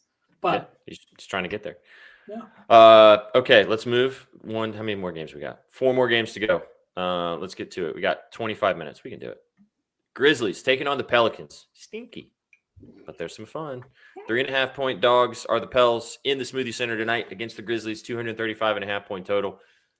I like a couple things in this game. Maybe one of my favorite plays is in this game. Derek Queen's minutes last game was whack, but he's been great for the Pelicans so far. Still no Ja. I don't know if we're ever going to see Ja Morant play basketball ever again, but we'll see. So you kind of shook your head like you might have some fun in this game. Would you like to lead us off? Yeah, I've said this before, and I'm going to say it again. Jeremiah Fears, whenever he plays another rookie, I just take his PRA. I'm going to play it again at 21.5 hit last game. Pretty consistent hit rate for the season. Some games I've kind of stayed off of it, knowing that it's probably not going to hit. But I really do think that Coward and Fears are both on the rookie ladder, and they're both trying to see where they are in their NBA careers. And there's some guys that just get up for different reasons, and Fears, for whatever reason, likes to play other rookies. Cedric Coward has been good every single game this season, pretty much breaking into that rotation after being outside of it to start the year. So I kind of like both the kids in this one. A lot of young players going to be playing in this game. Higher total. Both of these teams still do have implications on the line, like I was saying a little bit earlier. Pelicans obviously are eliminated. But yeah, thank you, Alex. We'll get there. But the Grizzlies still have something to play for. 1-1 in the division. Clippers lost last night, so maybe they can kind of, if they can get a win tonight against a team that's eliminated, this could mean something. However, I'm going on the Pelicans side, boys, and a name that we've talked about before previously in other iterations and other pasts. Back-to-back double-doubles. Can we make it 3 in a row? Why can I not find the button I'm trying to press here? Oh, whatever. I'll just do this for now. There we go. Give me Sadiq Bey over 19.5 points and rebounds. 20 points and 18 points in back-to-back games being inserted into this starting lineup. Also had double-doubles, like I mentioned, 13 rebounds and 11 rebounds in back-to-back games. This Grizzlies team is not good defensively. They also struggle on the glass. I know Zach Edey is coming back, but he's questionable for this game. I don't think he's going to play full minutes, even if he does play. Zion and Queen are obviously going to be out there, but Bey has been awesome for this team. Like I said, playing 30 minutes now in the starting lineup, in the starting rotation. The Pelicans are also not deep right now, especially at the power forward position. Carlo is out. Herb Jones is out. So they have to play Bey 30 to 35. And I think that this line is just too low. So I like the 19.5 PR, and I love the double-double sprinkle at almost 10 to 1. It's 8 plus 850. Let's go. Mm-hmm. I didn't see too much that I liked in this one. I was trying to target the Pelicans' three-point defense and how bad they've been. They're bottom 2 and wide open three-pointers allowed. The value on Jaren Jackson is now lost. I got that at minus 135, which is literally the most juice I'm ever willing to eat on a prop. But at 1.5, with the way that they've been playing, he's taken 8 plus 3-point attempts, and I think 3 of his last 4 games. That was one I liked. What about Cam Spencer? This is going to sound weird, but his points line has hit in 3 of his last 4. Not just that, but he had 15, 17, and 18 in those 3 games. You're going up against a really bad team. If this does get out of hand, even if it doesn't get out of hand, I mean, why would you not throw this guy out there for a little bit, especially with all of the injuries you have on the Grizzlies side? No Scottie Pippen, no Ty Jerome. Like, they are very, very beat down at the point guard spot. And Spencer's been playing good basketball. It's also been playing. Guys, Fierce PRA. It's been said, chat. Yeah, that too. But I was just saying, maybe some Cam Spencer love, right? I like the points fee. I like his threes too. 2+ his little parlay piece. Is a weird one? Sorry, go ahead, SPJ. Is Cam Spencer from New Orleans? Go ahead. No, I was gonna say Jock Lawndale for 1-3 at minus 110. That's also gross. It's very nasty, but when he plays minutes, this line hits, and he's not a bad 3-point shooter. And again, this is a defense that's just not guarding 3-point shooters. We got only 20 minutes left. We can't be talking about Jock Lawndale right now. We can't. I refuse to let this happen. He said, I don't have anything in this game, and then pulls Jock Lawndale for a 3. That's what we're holding up on. I got a couple actual plays we can get to. All right. Yeah. Give me a sec. In the next few games. Elias Pettersson. Elias Pettersson scoring tonight. All right, there's some hockey luck. The 20 minutes until the expected bets 4 lads take over. Huge hockey slate. They'll be talking all about that, so stick around with them. What are we taking? Fears? Not Jock? No, just for 3, yeah. No, let's take Fears. Fears for sure. We didn't take any. Oh, yeah, we did. Fears. All right, Fears PRA? Yeah. Okay. Where's Fears at? 21.5. Yep. Okay. All right. Let's keep it moving and grooving. Last 3 games on the slate. Let's go to Suns taking on the Kings. This was kind of a stinky game too. Kings are pretty much eliminated, but if they win tonight, they'll still kind of have a breath. The Suns, however, need to keep up at the top of this division, being 2-0 right now with the Thunder. Maybe put some pressure on them if they win as well. I got nothing in this one. I'm sure you guys probably want to talk about Dylan Brooks. He's been great. I think this is a good matchup for him to take advantage of a really bad defensive team. I like Russ in this game, maybe too, but otherwise, I don't know. What do you guys think? Sick. I got to play in this one. I'm taking the Suns to cover here.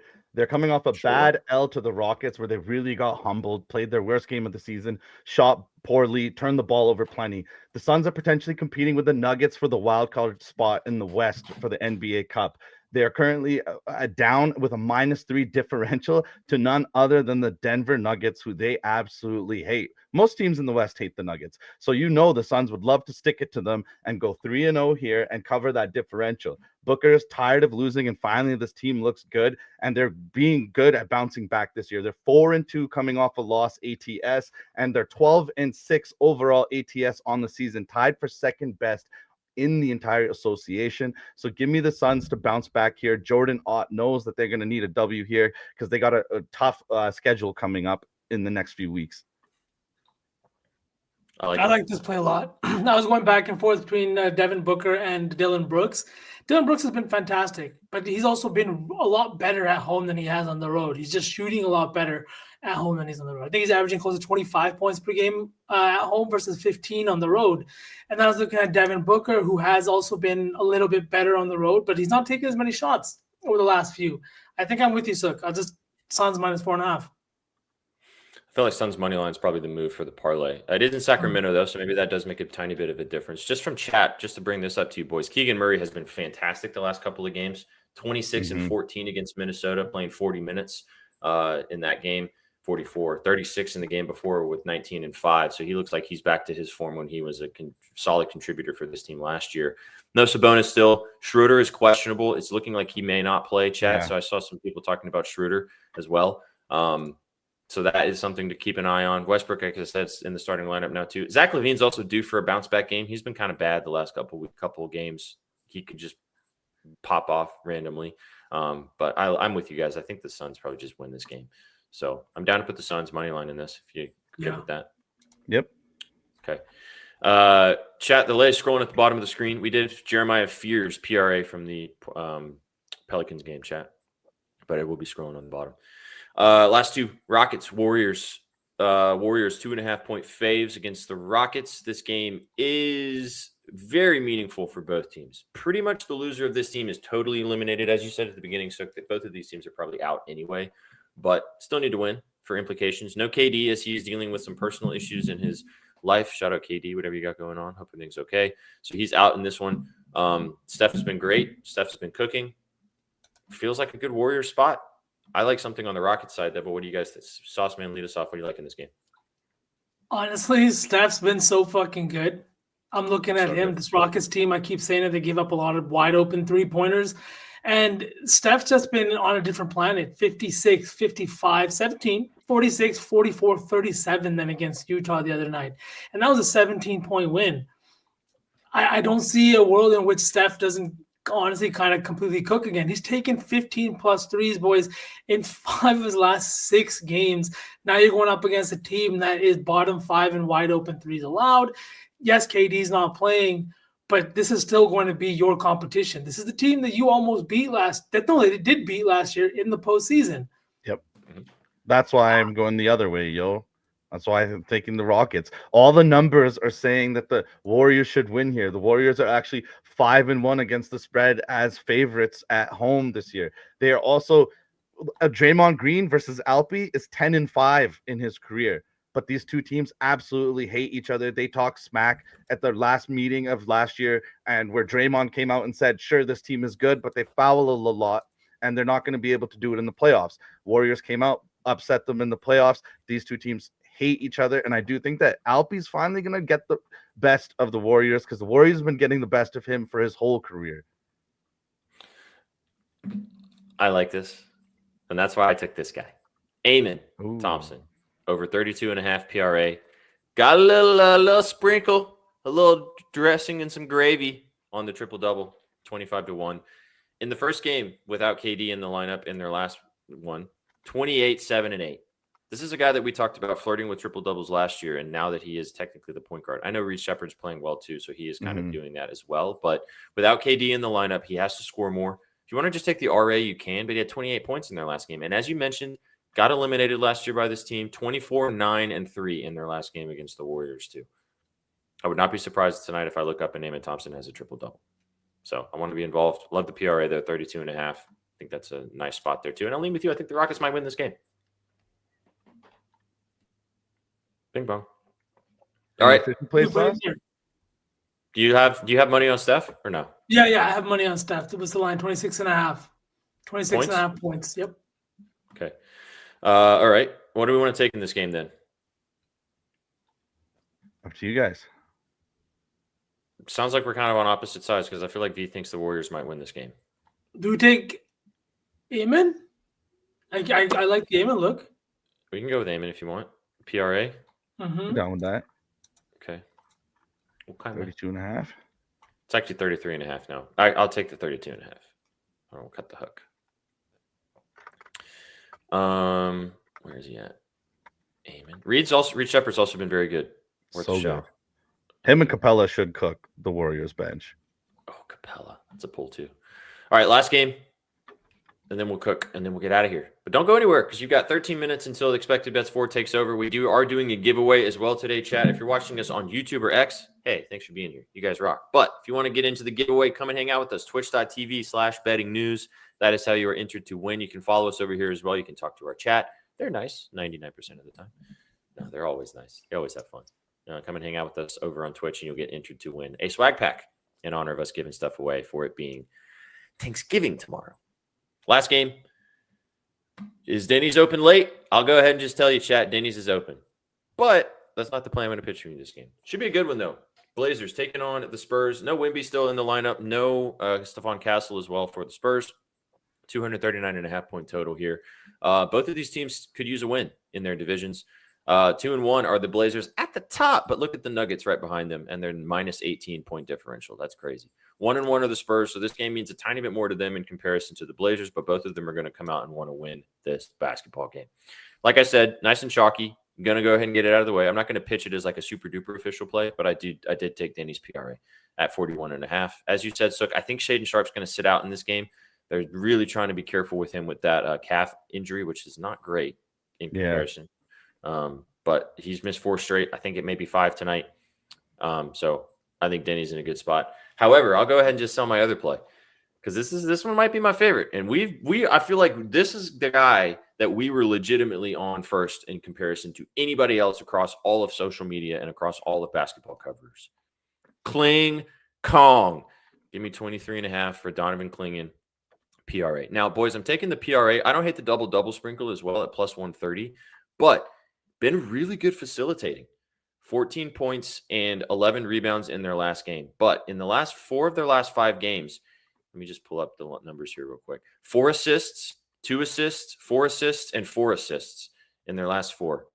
And if you've been watching, he and Denny are doing nice stuff on the pick and roll. Sometimes Denny gets him involved down low, but then he sprays it out and Kumara or Grant or one of those guys knocks down shots. He's looking more and more comfortable. He's obviously a humongous dude.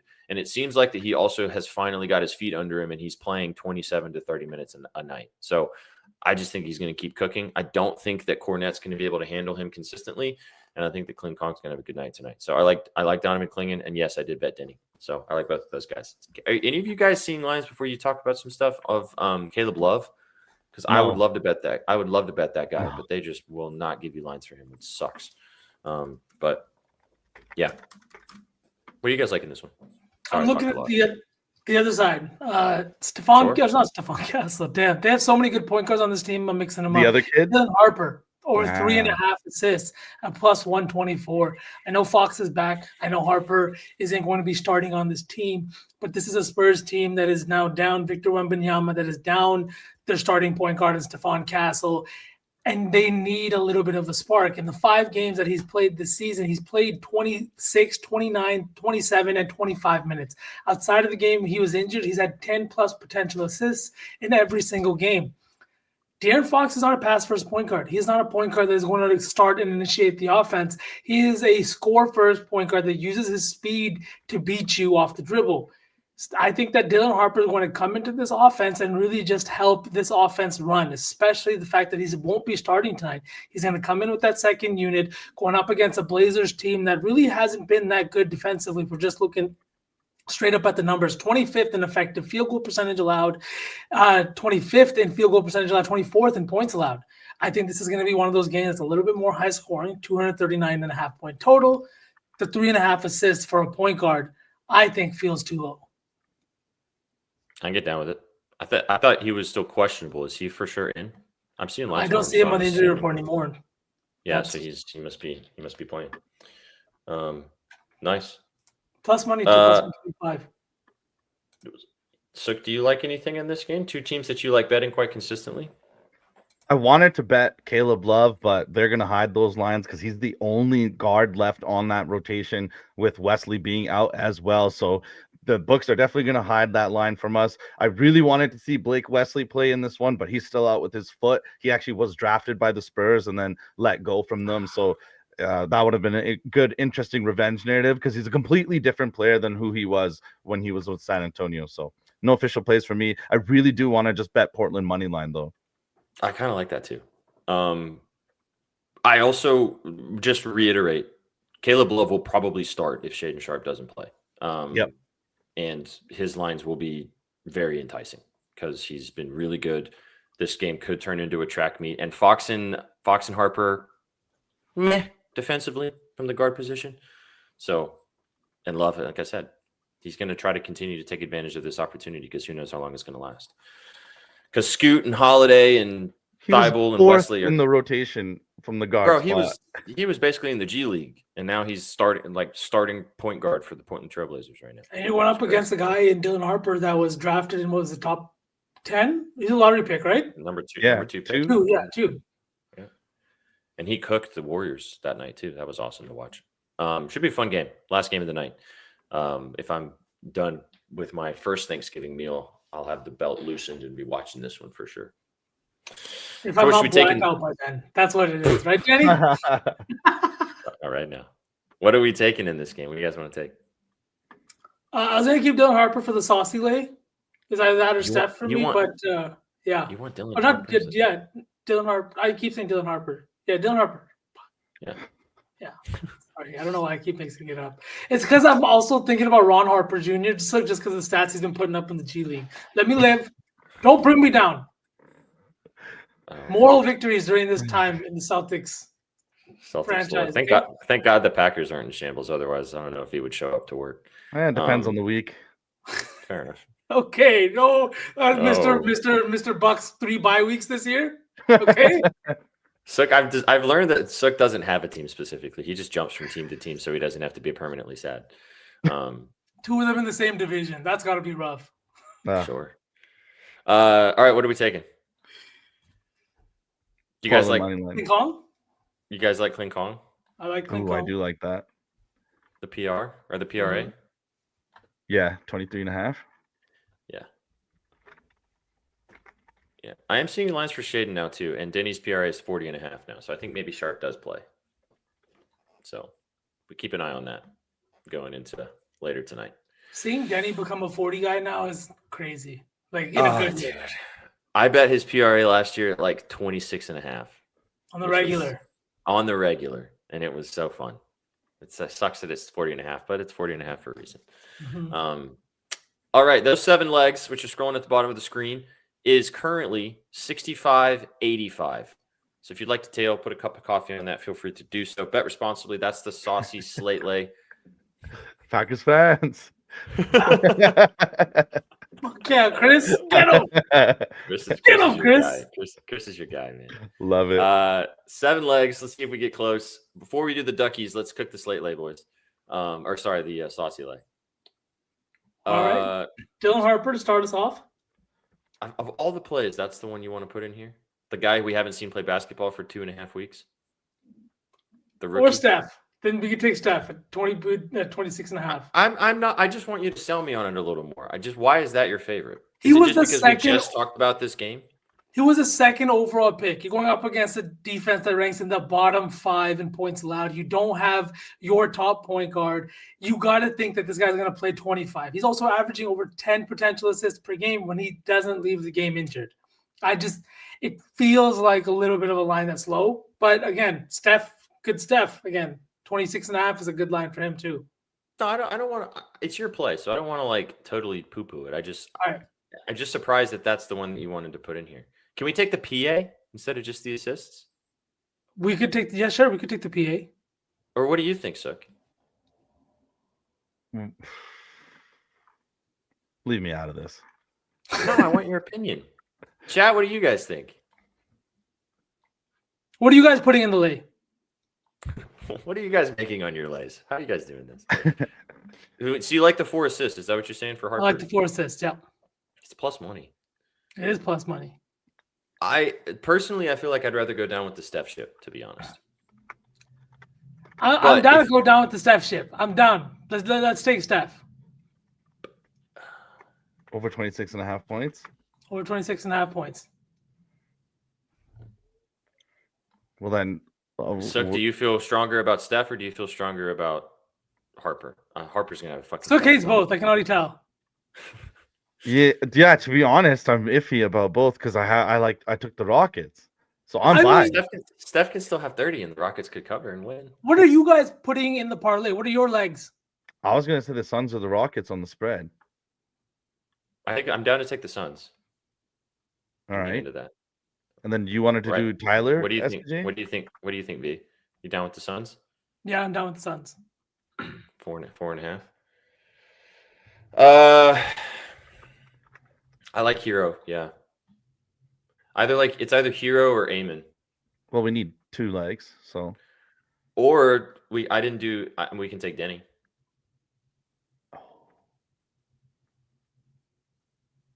I think Portland wins. If Portland wins, Denny's going to have 42 plus PRA, to be honest. Sauce? I'm down high? for whatever. Do you have a preference? I think that there's yeah.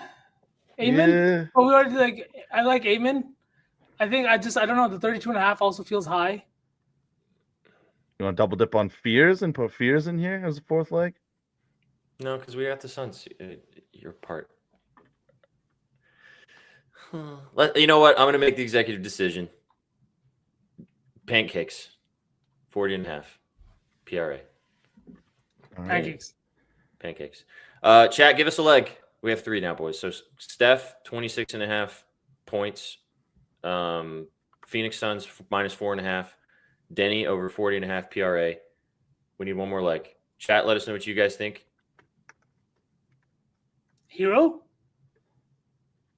I mean, we can do Hero if you want. I like that. Where's Obviously. Sineski? Warinsky, 3 shots. Yeah, we can combo it. Franco likes it. Is this the first time ever it's like a saucy expected bet slay? Do we just combo it? I mean, I'd be down for Warinsky. Little hockey action. We could also do Eamon from or Sandro. Alex likes Sandro. Boys, we gotta do the giveaway still too. I know we gotta decide. What do you guys think? I think just put Hero in it. Let's not overthink it. Okay. Just want to do the points or the PRA? PRA. Okay. 28.5. Plus 1160. Bing bong. There it is.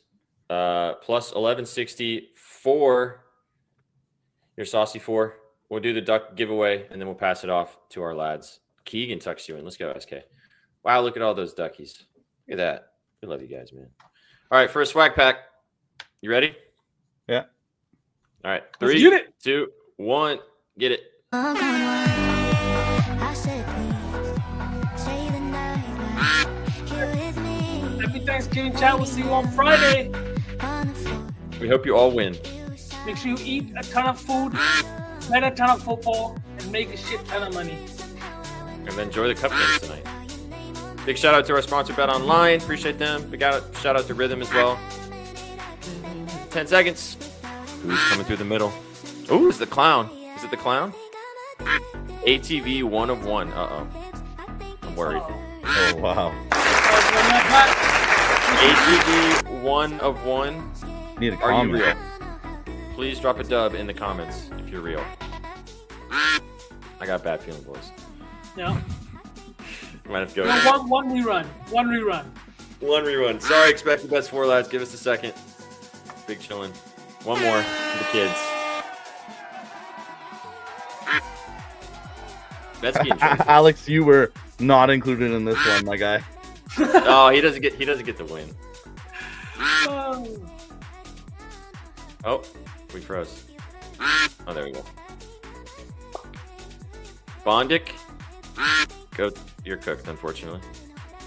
Oh no. All right, where's the moves? Here we go. Skit. Skit? Oh, no. Who's that? Papa Smurf? Papa Smurf? Paga. Papa That's Smurf. fake. That's fake. Have think we not that's seen fake it in too? the chat before? I feel like we have. That's a Paca? crazy name. Pocket Smurf Maybe not. 91. Hey! Oh, Yeah! let's go. Smurf. He's not fake. He's here. Nah, I'm Let's here. go, Let's Pocket go. Smurf. Beauty. Let's Look go. at this. All right, Pocket Smurf, please send us. Hey, Xbox Game Tag boys, there it is. Send us a DM on Twitter at Your Betting News, and we will get you hooked up with a swag pack. We'll send you a shirt and a sticker and a koozie from Betting News. We appreciate you tuning in. Hope we helped you out. Thanks for tuning in, and give us a follow on Twitch. Boys, have a fantastic Thanksgiving. Super thankful for you guys. We're gonna pass it off to the expected bets 4 lads. You guys got anything else to say before we get out of here? Happy Thanksgiving. Let's have a weekend. Wait. You guys already celebrated Thanksgiving.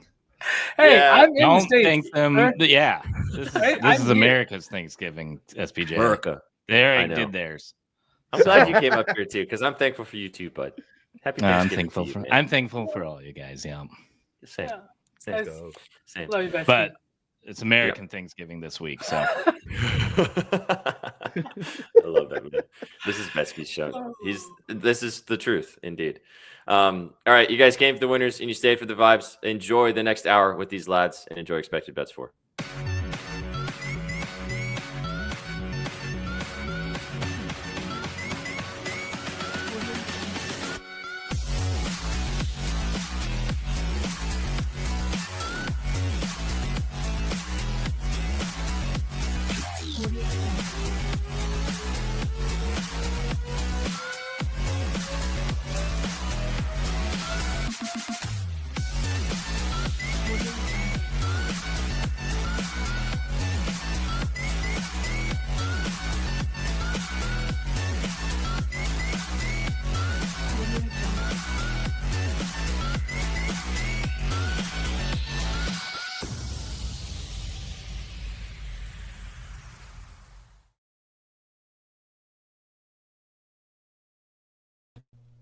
No, you're muted. oh, Damn it. God. We had it. Well, what I was saying is this is expected bets for the nerdy stepsister to Puckett. But we love chatting all things stick and puck here even. And we got a 15-game slate, so I don't think there's much to do about an intro. I am Gretzky Betsky. That is Franco the Banker. Gator is off in Florida doing God knows what, so hopefully he doesn't get too sunburned. I have a feeling he will. Should we just jump into this? Yeah, man, let's go. I mean, All right. if Gator was here, he would keep us on the rails. This is destined to bad fail. news. So let's Oh, just start right now and hope for the best. All right, 15-game slate. Get ready to be stuffed. Let's start off with Winnipeg versus Washington. Winnipeg struggling a little bit here. Hellebuck out for another month. This one's a little interesting. Feels like Washington's played a lot, including earlier this week. They're playing a little bit better than the very beginning of the season. Things seem to be kind of coming together here. I don't have too many props here. I actually like a lot of Washington shot props. I think you could probably even build like a little SPG with this. I almost smacked one when they played Columbus, which is a much better target than Winnipeg. But I think the guys that I like and have circled are pretty dang consistent.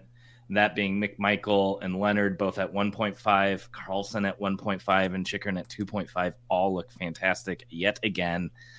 Kind of seems like a rinse repeat situation with them, right? Yeah, I mean, I think to me at this point, Chikrin is just. I feel like you just bet him Auto every at game, home. and At you're home, going yeah. to be profitable. Especially, and you got to ladder him. You got to take him to 4 and 5. You're gonna have your losses where he shoots 10 times and hits the net twice, but I think overall, like with his volume and what type of player he is, you're gonna come out on top as long as you just stick with it. It's gonna be frustrating. Those losses will be frustrating, and just stay consistent with it. And I don't think the matchup matters. So, yeah, I took him again today. Take him 3, 4, 5. And I do really like Carlson as kind of a pivot. Winnipeg is a good target for defensemen. And he's been sneaky good, man. Like it's kind of weird because as I've been betting these Chikrin bets, I watch all these shots from Carlson. I'm like I see J and a name with J and C. I'm like, okay, that's that's John Carlson. No. No, Yep. damn it. So he's been good as well. And the interesting thing about him is he's been hitting 3 a ton. So Yeah. I think you just take him up to 3. I guess you could parlay the 1.5, but Could do 2, 3, Carlson, Chikrin, and then 3, 4. yeah. So I mean, we're gonna probably make a parlay at the end of the night. He's a guy that I'd be interested in using at the 1.5. But yeah, those are the 2 I had. I don't have as much interest in. Like I agree, McMichael has been great, and Leonard moving up the lineup has been good as well. I think I'd be more interested in their point props than their shot props, just because That's a good angle. it could be a little funky, especially against Winnipeg. Yeah. So yeah, especially with Hellebuck out, I would probably look to those if I was to bet something there. Yeah, I don't mind that at all. And I do love this comment. I had to bring that up from Maddie. Ice Bats is Gator hunting Gator. I don't know, man. Probably. I don't know. I think he's just getting. Maybe he's getting more like Gator skinned with all the sunburns he's absolutely getting right now. All right, let's keep on moving on. Let's actually go to Florida here. How about the Flames taking on Tampa Bay? I think there's one prop that both of you and I love, and that is Anthony Cirelli point. Yep. Playing with the top line with Kucherov, has fantastic history against Calgary, and Calgary's played pretty well the past 3 games. Wolf back in net. Cooley, the kind of backup that nobody really has much film on, had been playing really well. I think the magic is fizzling out here. So I don't mind going on some of the point sides of Tampa. The offense is spread out a little bit more so than it usually is, and Braden Point is out, but he hasn't been much of a factor this season or on the prop standpoint. So yeah, Cirelli at a bettable price. You can just staple Kucherov to it and boost it up a little bit. That's I don't probably even the think you only need to play do I that. really have circled. Yeah, I know. Like at minus 115 on FanDuel, it's I mean, it's a no brainer considering Hagel's like minus 200 and Kucherov's always like minus 300. So just in case they don't combine, because Cirelli is on the second power play unit, I think you just take it straight and just call it a day there. I think it's pretty straightforward.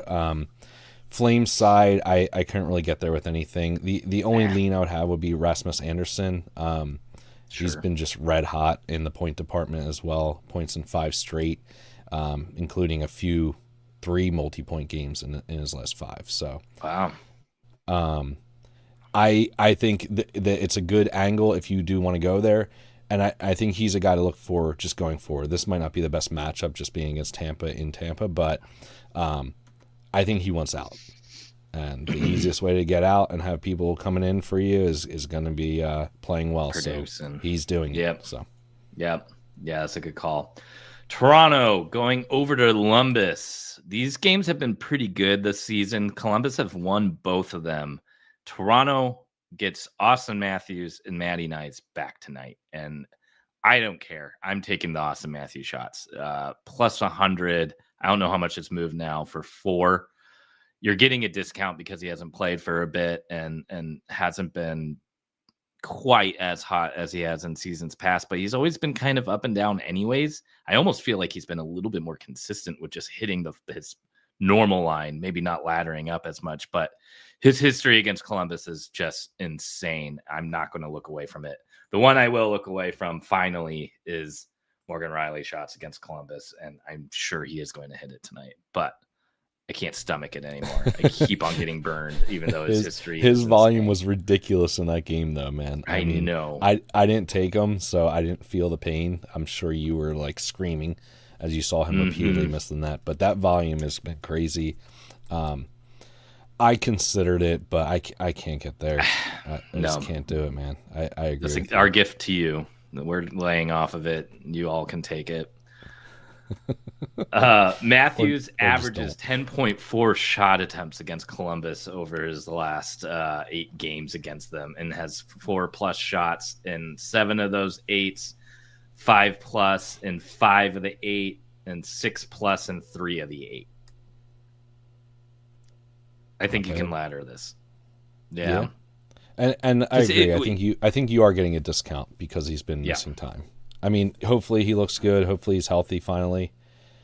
I know we don't want to get too far off the rails here, but I sent this in the chat earlier with our group. I think now is the time to do this. Grab Toronto futures, however you want to do it. I think to make the playoff is a good price, plus 125. I don't know if I want to win the division because I don't think it matters to them. But, there's different props where you can bet them to, make it to the second round, make it to the conference finals, win the conference finals, all kinds of stuff like that. You're getting insane numbers. This was a team that was like maybe plus 800 to win the cup. Now you're getting like plus 800 or more to make the cup. And obviously it's going to all trickle down. So I just don't think the whole race is tight right now with everything. I think there's enough quality on this team. They are finally getting healthy. This is the time to jump in. Yep, agreed. Anything else from this game that stood out? Yeah, Werenski. I love Werenski. Okay. So he's up and down, but the volume's there. It's been insane. He scored last time, I believe, against Toronto as well. So I like that. I actually have him in a 3-goal lay. So, nice. But 3-goal scorer parlay tonight. So, yeah, I like him at 4 straight. Looks good, and I don't mind his 3 as a parlay piece. So, yeah, definitely Werenski tonight. I have a lot of interest in, for sure. I'm tempted by Adam Fantilli here. He's been really good with his shots, hitting in 3 straight, averaging 6.2 attempts over his last 10 games. He's from the Toronto area, has really wrecked them in the past. He's a lot better on the road than he is at home. So I may lay off, but I definitely think that's a nice look tonight. Yeah, he's been great. And he's another one, maybe like you look at his goal or point prop, although again, same thing. He's been better on the road than at home, so it's kind of funky. Yep. They did kind of switch up the lines too today. Now, Marchenko's out, right? Yeah, Marchenko's out. And I want to note there's a rookie making his first start. He's bumped up to the second line with Monahan and Sillinger. Luca Pinelli. He is from Toronto. Or not far from Toronto. And he's going to have friends and family in attendance tonight. So his goal scorer prop tonight is plus 500. I don't mind that. Yep. Awesome. You want to keep moving? Yeah, let's go. All right, marathon time. Nashville heading over to Little Caesars Arena in Detroit. Pizza, indeed. I think I like some Nashville props here. Actually, I love Roman Josi shots. The only thing that scares me is Detroit's been pretty good against defensemen since playing since his injury, where he hasn't played since October 23rd. So it's been about a month. He's played 2 games, had 4 and 6 shots on goal off of 8 and 10 shot attempts. Speaking of guys who may be trying to play their way to a different team, I think it would be tough to see the Preds actually trade him. But, God, if they're going to start tearing it down, why wouldn't you? History against Detroit is very good as well, averaging 8.8 shot attempts in his last 6 games against them. He's hit his 2.5 shots in 5 of those games and his 4+ in 4 of those games, including a 9 shot on goal game against Detroit. Of course, Detroit was a little bit more leaky in previous seasons, but minus 105 for Roman Yossi at 2.5 is insane to me. Yeah. Even his point prop at minus 116 is crazy. You never see that when he's in mid-season form. So, yeah, I mean, the price discounts there. I made a promise that I'm not betting any more Nashville games for the rest of the season. So, all right. As far as I'm concerned, this game doesn't exist. If you had to make me take a bet tonight, it would be Emmett Finney point playing on the top line, plus 120. But, I just, with all these games, as much as this team has screwed me this year, I'm good on it. Yeah, I hear you. I think Mr. Mo Sider looks pretty good again. He's been really hot in the point department and the shots department, 1.5 or 2.5 there. Probably going to lay off some of the bigger names on Detroit, even though it's probably the wrong thing to do. Probably stacking like Larkin and Raymond, like usual, will probably be decent tonight. But I hear you. It's kind of a weird game. One other player of note, Michael Bunting from Nashville, is looking for his 100th career goal still. He has been looking for this since November 13th. He had a nice little streak with the shots that we were riding, and then he went cold. Last game, he had 4 shots on goal in 5 shots. He's a Massachusetts boy, if I remember correctly. I don't think that really factors into Michigan, but I don't know. Not too bad. 1.5 is plus 105. I think there's a lot worse looks than that tonight. Let's keep on going. Boston heading over to New York Islanders. What stands out? Can we all admit that we are being boneheads by not taking Geeky every night? I think it's crazy. That his point is bettable. I don't understand that at all. So right off the bat, that pops out. I grabbed it last game. It was like minus 132. I think it's minus 135 tonight. As far as I'm concerned, with a player as good as he's been, getting him a point for minus 135 is stupid. The Islanders have not been the Islanders of old that you're used to, defensive hockey. They've been giving up plenty of goals, plenty of shots. So the prop I actually locked in, though, was his shots. Grabbed it at plus 130, I believe, earlier today. It's moved a little bit, but still good. I mean, this guy's been ridiculous. It's one of those things where we have these old biases on a guy like him. You know, he's a guy, I remember betting him every now and then when he was on the Kraken a few years ago, when he would be in and out of the lineup. And you're like, oh, yeah, like he would get like hot streaks, but he's not that guy anymore. This guy's just been ridiculous. So, all the geeky props for me tonight. And I do love Bo Horvat's shots as well.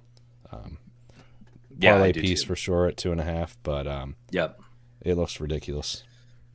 This could be a nice look, too, from the chat. Swayman saves. It does seem like prices were adjusted for the Islanders. Schaefer at 2.5 for plus money. Horvat being like minus 170-ish. So I think the books are expecting the Islanders to be shooting tonight. So, Swayman saves may not be a bad look. I do like Schaefer at 3. He's been on a little bit of a cold streak, and then I think he just snapped that. Yep, he had 1 or 2 shots on goal 4 straight games, and then last game against Seattle, of all teams, he had 9 shot attempts and 4 shots on goal. So I don't even mind him at 2.5 around that plus money target. Palmieri's got me intrigued a touch too, but there's enough games. All right, want to keep going? Yep, let's keep on rolling. This one's ugly. The Rangers heading over to Carolina. I feel like I'm probably just dropping a ton of value by not getting more involved in this game, but I just can't figure out the angles I really like. There's one that I think both of you and I are kind of synced up on. Yeah, I mean, so with a big slate like this, I don't mind passing on games. So if you're not feeling it, I totally get it. But defensemen against the Rangers have been shooting a good amount recently. And there's an old friend that plays defense on the Carolina Hurricanes. His name's Keandre Miller. He was a guy kind of like the odd man out, it seemed like, this season. I didn't really understand the move. I think he's a decent defenseman. I don't think he's great. but I think he's a very serviceable, pretty damn good defenseman, and he kind of got, let go because they thought he wasn't good, and they kept the pile of crap that they have back there now. So his shots is bettable tonight. I think it's moved since I grabbed it. I think I grabbed it like minus 120 or something earlier. It's minus 130, minus 135 now. But I still like it. He's not a guy that climbs the ladder.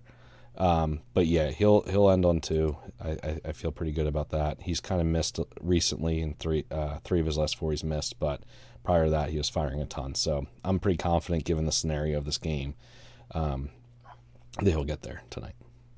Yep, I really like that, especially with the revenge angle. Andrei Shevnikov's another one that kind of stands out for me. He's hitting 4 straight. He's averaging 7.7 shot attempts over the last 10 games. Getting a decent price. That thing used to be in the plus money range. Now it's minus 135, though, so that's creeping out of that bettable territory. And then, of course, we got Vinny Trocheck, the ex-Hurricane, playing his former team. His point looks fairly decent, too, but that's really all I had circled.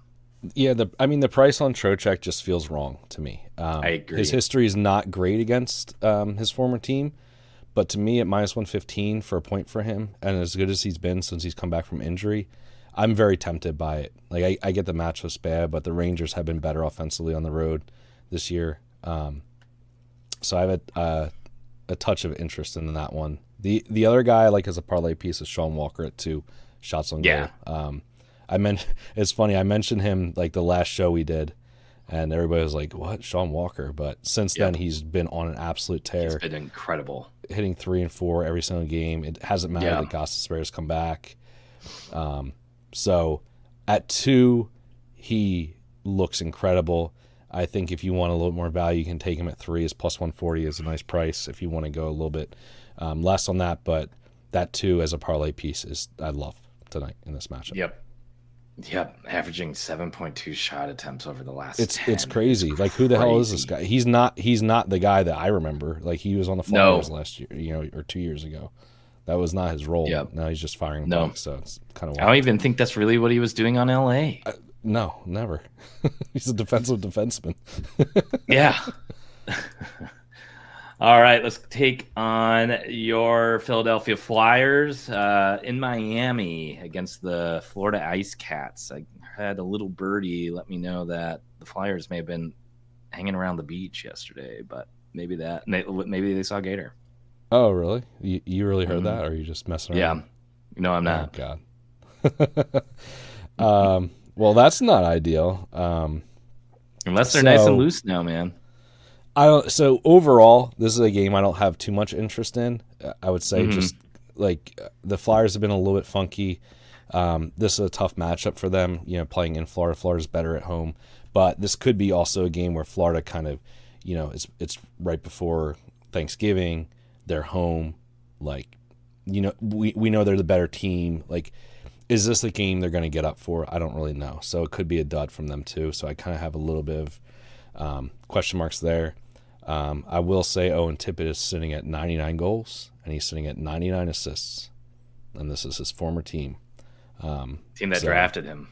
Yep. So I have a little bit of interest there. May sprinkle Me each too. way. And he plays with Zegras 5-on-5. Yeah, his point prop has been good. He's been pretty good overall. Like his shots kind of picked up for like a minute there, and then they just died back down. So I'm not really interested in the shot prop, despite his history against them, which looks pretty good. But yeah, I think if you want to go safe, go as point prop at plus 134. But otherwise, like, I might just go straight up and take a goal for a sprinkle and an assist for a sprinkle and hope he gets 2 points. Yeah. On the Florida side, I don't know why you would steer clear of Marchand plus Lundell points. Reinhart shots at home is fantastic, even though he's been a little bumpy as of late. But I don't know if Flyers are really the type of team I want to target here. So I don't know. I would probably just kind of lean on the chalky side over there. Not with Vladar in net. Like it's been like ridiculous. The guy's been so good. It's almost like you just avoid goals and point props against the Flyers when Vladar's in net. I think this is a good draw spot. Ooh. The Flyers have been tying like crazy. I've made a lot of money on betting their draws, especially live. I've been doing that. So if it's like a 2-1 game, the Flyers are losing in the third. There's like 7 minutes left, 10 minutes left. Grab that draw. You probably get like plus I like 270, plus 280. But I might grab it pregame. Again, like I said, Yeah. it feels like a flat spot for Florida. Yeah, I hear ya. And Manny from NYC, Owen Tippett has 99 assists and 99 goals, and he's playing against the team who drafted him and traded him. He would have been a cup winner. Yep. Oof. Ouch. That's brutal. Ouch. This is a game I don't have much interest in. St. Louis headed to Jersey. Ah, man. I just struggled to find much from this. It's another one I feel like maybe I'm looking the wrong way here, and you could get some nice value with like guys like Mercer, Point, or Grisiak. Still been fairly hot, even though he missed his shots the other day. But it's kind of a one-line team for Jersey for the most part. Hamilton's been hot, but then kind of had to fall off against Detroit. But his shot on goal prop at plus 100 doesn't look too bad. He's been really good against St. Louis, averaging 8.2 shot attempts. I think I just talked myself into that. That's really all I got. That's fair. Yeah, this is a game I don't really have too much interest in. I think that the Blues goaltending has been the worst in the league, if not the worst, second worst. It's been really bad. It kind of reminds me of the Flyers goaltending last year. They're trending towards that. That was like historically bad. So I don't mind looking at Devils point props and goal props if you're interested in something here. But to me, like I don't find much predictability in betting Devils point and goal props just with the way their lines are right now. Agreed. Like guys like Cody Glass get goals, and you're like, oh, cool. I had the top line. Yeah. And I feel like especially with your Flyers example, I feel like those teams that just allow so many goals against and have so many issues in between the pipes, like just get totally exploited by lower lines, and the chalky guys kind of don't need to do much. So the other thing this is too, like the Devils, this is like a Luke Glendening 2-goal game for no totally reason. Totally. Yep. And with the Devils, point stacks is tricky. Like, sure, Brott seems totally fine to take, but if you staple him with Heischer and Heischer doesn't get it, it feels bad. If it's Brott and Meyer on your little 2-pack, but it's Brott and Heischer who get the point, it's too bad, too sad. I don't love them right now. No. I will say Meyer has a decent history against them, just scoring goals. So I might do that. Maybe just take like a Meyer goal prop.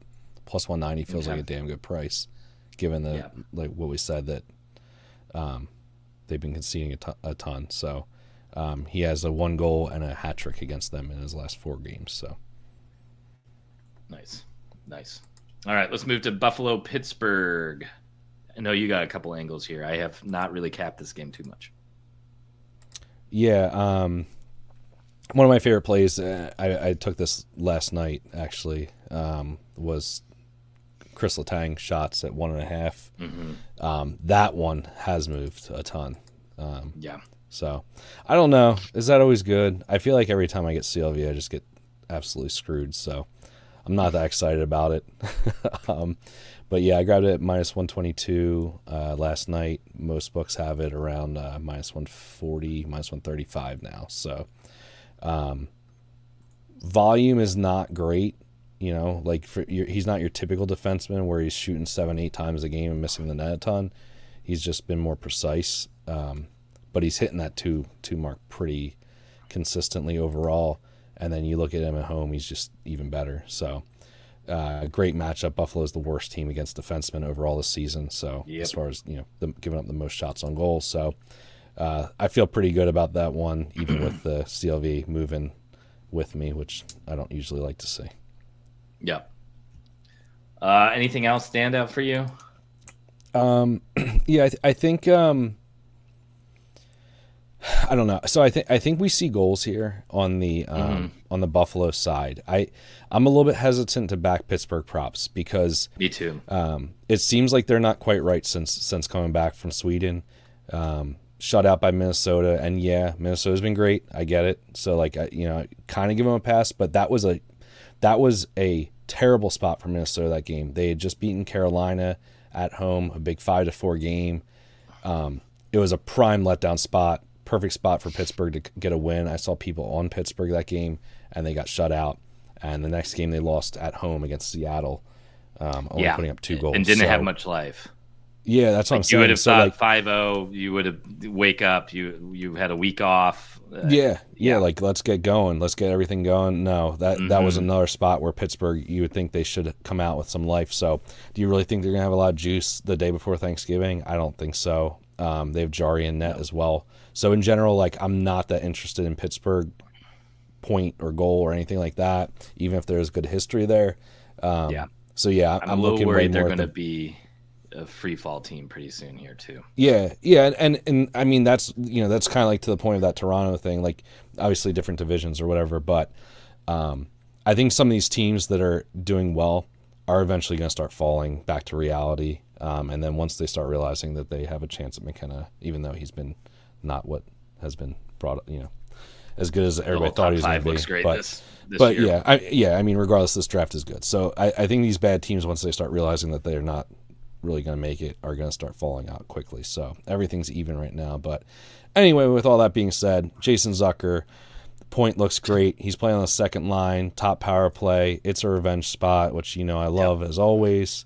His head-to-head's pretty good, and his point prop is plus 100, which feels really nice. And I think your boy Josh Stone has value as well at plus 110, playing on the top line with Tage and Tuck. He's on the top power play as well. So good value. I like that for each of those guys. Like I said, I see Buffalo goals tonight. I could see this being like with Jari in net and with Pittsburgh looking lifeless and just not good right now.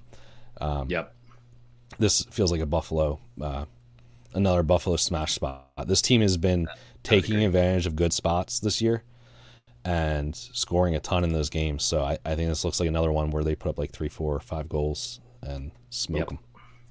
Yep, I would have to agree. All right, Minnesota taking on Chicago.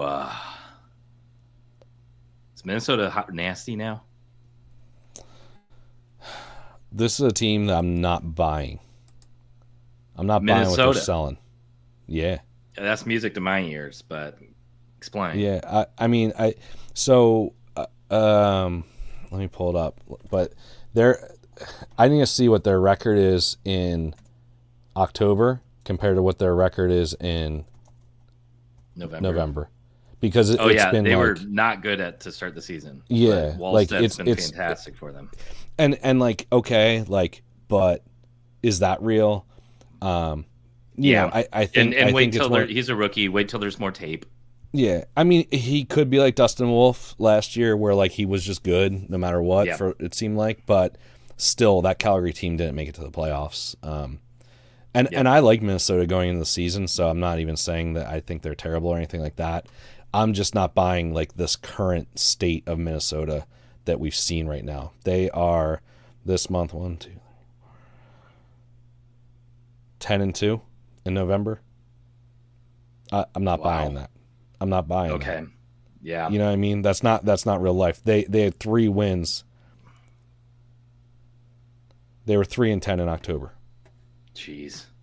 So what's the real team? The 10-2 team or the 3-10 team? So I think they'll.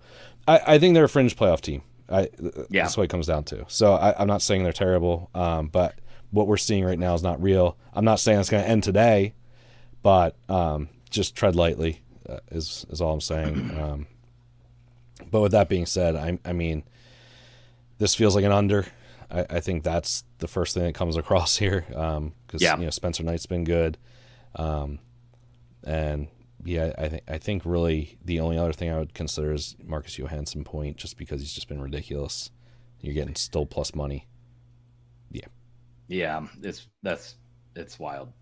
I took the bait on the Danila Yurov point, playing on the top line with Kaprizov and Zuccarello. Plus 130. I've already cashed a plus 150 on him. He's had 4 points in his last 4 games, only missing one of those. I just think the value is too good when you got a player who's playing with a 100-point winger. Until that thing gets out of the plus money territory, I'll probably write it. I wish I was writing the Johansson point for as long as we had pointed it out initially, but I think pick your poison there. I think both can be arguments made for. My only pause, and this is something I'm trying to do more often, I'm still getting away from it every now and then, is to try to take second line or third line players on the road. So that's why, like, if I have a toss up between Yurov, who's on the top line, and Johansson is on the second line, I'm just going to take Johansson instead. In this matchup, I think Yurov's a fine pick too, though. But anyone on the Chicago side? I don't mind looking at Bedard or Nazar shots. I like both of those. Minnesota's pretty leaky to centers. It's a shame that we don't have a Chicago defenseman that shoots anymore. I know. What's his name? Had that little run there. Renzel. But yeah, he's kind of fallen out. So I wish we had a Chicago shot prop for a defenseman. I don't mind Faber, but I can't really get there. That my numbers aren't backing it up, so I'm kind of fading him tonight against Chicago, who's a good target. So, Nazar at 1.5 looks good, and I think Bedard at 3 and at 4 looks all right as well. Cool. San Jose taking on the league-leading Colorado Avalanche. You would feel like this would be a great spot for a bunch of props, and I'm having a hard time finding ones I love. McKinnon shot history against the Sharks isn't great. I would imagine that's probably because they've been able to dominate them for so long. They bumped him to 4.5 tonight, so if you want to take him down to 4 shots, you're pretty much getting a parlay piece here. Even at 4, he's not that great. I know. And again, I think that's probably from game script, because the Sharks have been so bad, but I just can't get behind it. I can't get behind the multi-point game from him at minus 130. I just think the value sucks, even though the history is really good. So that's probably why the shots aren't the prop for him previously, because he has, it looks like almost 20 points in the past 10 games against them. But maybe point ladder, but Askarov's been all right. I just don't love this game. I also feel like Colorado's kind of due to drop one. Yeah. What about day before Thanksgiving saves against? Yeah. Actually, I wouldn't mind that. That may be the way to go. To me, that's because I looked at Take a lead at all. Yeah. And they give up shots. Like even if Makar and McKinnon take the night off, like maybe it's a Lehkonen night, maybe it's a Colton night, which I don't mind Colton because he's been pretty good recently. But it could be another guy that steps up. But to me, it's like I'll just take Askarov to have a ton of saves and kind of shut the door. Like I could see this being a game where it seems like he's just been really solid. Overall. Yep.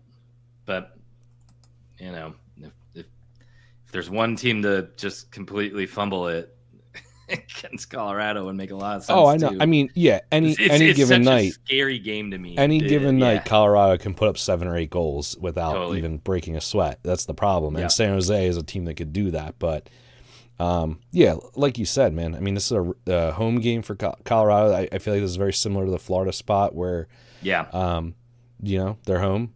They're looking at their wives, their families. They're like, all right, baby, just one more day and we can have a nice night off, with our family and stuff like that. So could be a letdown spot. Maybe this is another draw spot. Oof. All right, I'm going to keep on us moving. We got 4 more games to get through. Montreal taking on the Utah Mammoth. Mammoth have been hot at home again, winning 2 straight. Montreal has really kind of slowed down here. Cole Caulfield has hit his shots on goal prop in 4 straight games, has pretty decent history against the Mammoth/Coyotes, but Mammoth allow the least amount of shots in the entire league, and it's been that way all season long. So weird. I don't get it. I don't either. I don't either. And I watch the games. It doesn't feel like it.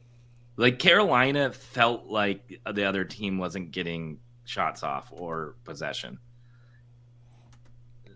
Yeah. Panthers are that way. Winnipeg in years past have felt that way. I watch these games and I'm like, they only got 27 shots. But maybe there's I think that lots of missed shots. I don't know. Yeah, maybe. I think that second line looks good again. You're getting a heavy discount on Cooley point for some reason. It's like minus 130. I don't get it. That's the easiest selection on the board in this game to me. Yep, he's on the second power play. So maybe that's a factor, but I mean, to me, like you said, that I think the wheels are coming off the Montreal wagon right now. They are 7th, if I can math real quick here. Yeah, 7th in goals allowed. I think they're really starting to the cracks are starting to show in their defense. Like they're a fun team to watch. They can score, they can put up goals, but with Utah heating up and them kind of falling apart, this feels like another kind of smash spot for Utah. I could see them put up 4 or 5 goals tonight, wrapping up nicely before the break. And I mean, Cooley coming off a 4-goal game. How are you giving me his point at minus 113? I don't know. 5.92. You just take. I think you just take it and say thank you very much and walk away. Especially with Dursey coming back to kind of like juice up the defense. Playmaking from the back end. Mm-hmm. I would have to agree. I mean, this isn't like some rando like Barrett Hayton having 5 points in one night. This is a guy who's becoming a star in the league, and when you're feeling it and you're that type of caliber of player, you got to think they're going to start stringing them together. I think Gunther's shots looks pretty good and more of a parlay piece. He's missed in 2 straight. That is not something that happens often. In fact, it has only happened one other time this season. He has never had more than 2 misses in a row. Sergachev shots looks fantastic. This is a revenge angle, but I don't really factor that in. I don't remember if he even played a game for Montreal, but he was drafted to them before getting moved over to the Tampa Bay Lightning. Yep. But his recent performance is insane. He is averaging 5.2 shot attempts over his last 5 games. In one of those games, he only had 1 attempt. So if you were to remove that number is going way up. He's had 3, 3, 2, and 4 shots on goal over his last 4 games. Better at home as well. Has only missed 2 games at home all season. Anything else? I don't mind his point as well. But I mean, otherwise, I think Cooley's shots looks all right as well. Same thing, kind of playing with that confidence. I will say, right now, I don't have much interest in like the Keller Schmaltz like stack type thing. I think you wait until they kind of get it right. You're getting a really nice discount on Schmaltz tonight at minus 135, and he has a great history against them, but they're just not hitting right now. So you don't pay the tax on it right now is all I'm saying. There's better times to attack it. Let them get hot. Let's target the second line and make some profit. Agreed. All right, Ottawa versus Vegas. This one's kind of funky. Vegas coming off a pretty bad loss to the Mammoth. Eichel shots looks great, but that's kind of all I have circled here. This is a weird game for me as well. I think really the only thing I want to target is David Perron props. We joked about this last year. Him against Vegas, he just like tears them up. Unfortunately, they're not giving us his shots tonight. Yeah, but maybe it's a blessing. Like he's not been hitting his shots this year, so it's not like he's been great. But man, that history against them, he's hit 3 or more in 5 in a row, and 4 or more in 4 out of those 5 against them.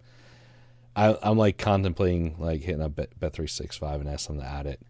He is on the top line, so it's not like completely crazy that he might be able to do it.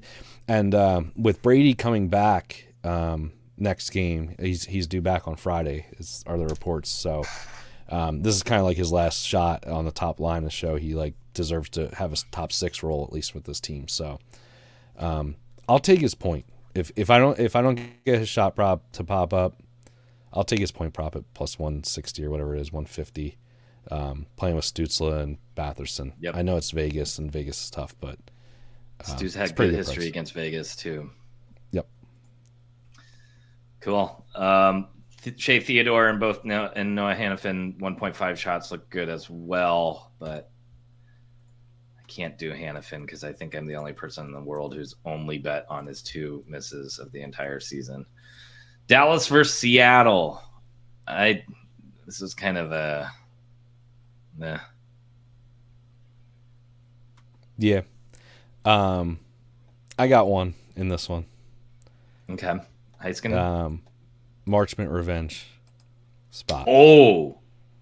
I didn't see it until like about a half hour before the show. I was like, oh, you sick son of a and so like, yeah, okay, fine. Revenge, whatever. Okay. And he looks all right as far as, his hit rate it's okay. It's not great. But his shots are not bettable at 1.5. I think it's a parlay piece again, but he's playing on the top line. Yeah. I don't know how long that's been going on. I haven't been watching a lot of crap. It's been for a couple games now. Okay. So I haven't been paying attention to it, but I'm interested in that. So again, this is another situation kind of like Perron where Jared McCann's back. This is his first game back, or he's due back tonight, or maybe the next game. So again, guy on the top line, maybe getting his last shot at it to show his worth and whatever. So plus, like, he's on the line with Beniers and Eberle. Like, he's not on a line with 2 shooters, 2 guys that shoot a ton. So I could see them setting him up. He did get, I believe, 3 shots on goal his last game against them. They played once earlier this year. Hold on, let me pull it up here. I did bet it last time, so 4 shots. So I think it's reasonable just to take him up to 3 and 4 and just whatever. Maybe use that 1.5 as a parlay piece with something else you like, and you're gonna get nice value there. So Dallas. This is definitely a letdown spot for Dallas. I feel that way too. So you can maybe go for the chalky guys if you want, but I just am not feeling this game. I'll keep us moving and grooving. Last game of the slate, so we can cook up a parlay. And we have a question from Ran Dope for Franco. Are we going the over 7 in this game? Hell, I would take Ducks over 6.5 team total goals at this point, because let me tell you who is in net for Vancouver. Oh, it's a newbie guy, right? Confirmed. He has 1 game in the NHL, 1 start, 2 games. I think his goals against wasn't terrible there, but Nikita Tolopilo will be making his second NHL start. Hasn't played in the NHL since the 24-25 season. Kevin Lankinen is away from the team right now. Starting goaltender Thatcher Demko is out with a lower body injury. Who knew? This could be really, really ugly. The problem, well, I'll give you 2 problems for if you're back. Well, no, I guess one's not really. One problem is that with these crazy goalies that you always expect to just get absolutely shelled, the team rallies in front of them and plays a real defensive effort type of game. So that could be the only thing that kind of could put some cold water on it. So just tread lightly. Like, this isn't like an absolute, like, oh my God, hammer, all the Anaheim point and goal and all that stuff. Props. I do think it's an all right angle to look at them, but don't go crazy just because you see a guy that you never heard of. We've seen it plenty of times. I mean, we saw it with the Colton Ellis for the Sabres, right? That game was in Detroit. And I think Detroit scored 1 goal against them. You know what I mean? So it just happens more often than not. But with that being said, Dostal is injured or not playing or something like that too. So we have who the hell's starting for Anaheim? Mrazek. Yeah, Mrazek. So I think there's going to be goals here just by nature. You know, even if it's the Vancouver side scoring. So I just have problems with this Vancouver lineup right now. But. Oh, I know. Kiefer Sherwood having I could not believe he is not leading the league in shooting percent. I mean, the guy gets one shot. No, he's not. He's like in the top 5, but he's not the league leader of it. That's crazy. I think it's Natchez who leads the league too. Who also doesn't shoot all that much. But man, I mean, the guy will have. If you look at his 10-game chart, he only has 4 games with more than 1 shot. Yet he has 3 goals in those 10 games, and he has 15 on the season, 12 or so, maybe not 15. I think he's around 12. I mean, he has a Hattie and 2 2-goal games, but it just is crazy. It's funny because he's a former Predator, but it reminds me of the Preds a couple years ago, where Forsberg was on that ridiculous tear. Nyquist had all those points. That team had the most ridiculous shooting percentage ever that year they made the playoffs. It's funny that he was on that team, but that's what that reminds me of. It's just you know it's not sustainable, but at the same time, when does it end? It's working and it's happening, so you can't just be oh no, this guy's gonna not that I'm trying to bet Kiefer Sherwood goal props or whatever, because it's definitely not been predictable, but it could be one of those things that just stays going for whatever reason. And I don't understand how David Kampf is a second-line center, but here we are in 2025.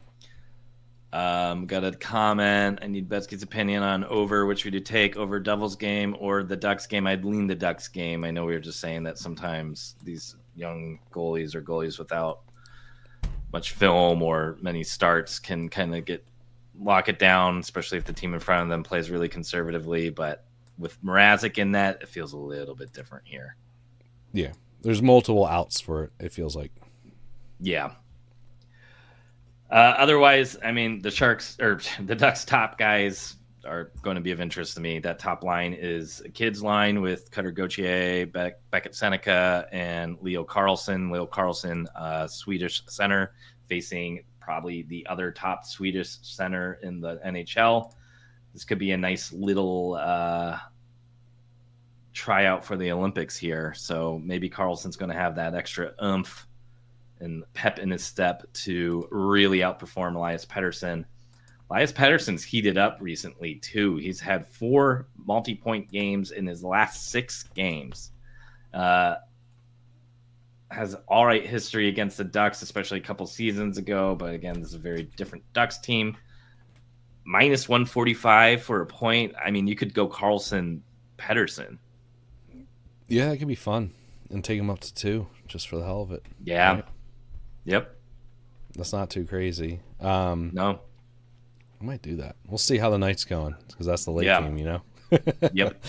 Yeah, and I definitely think this is a good same game parlay candidate later, especially if things are going well. Yeah.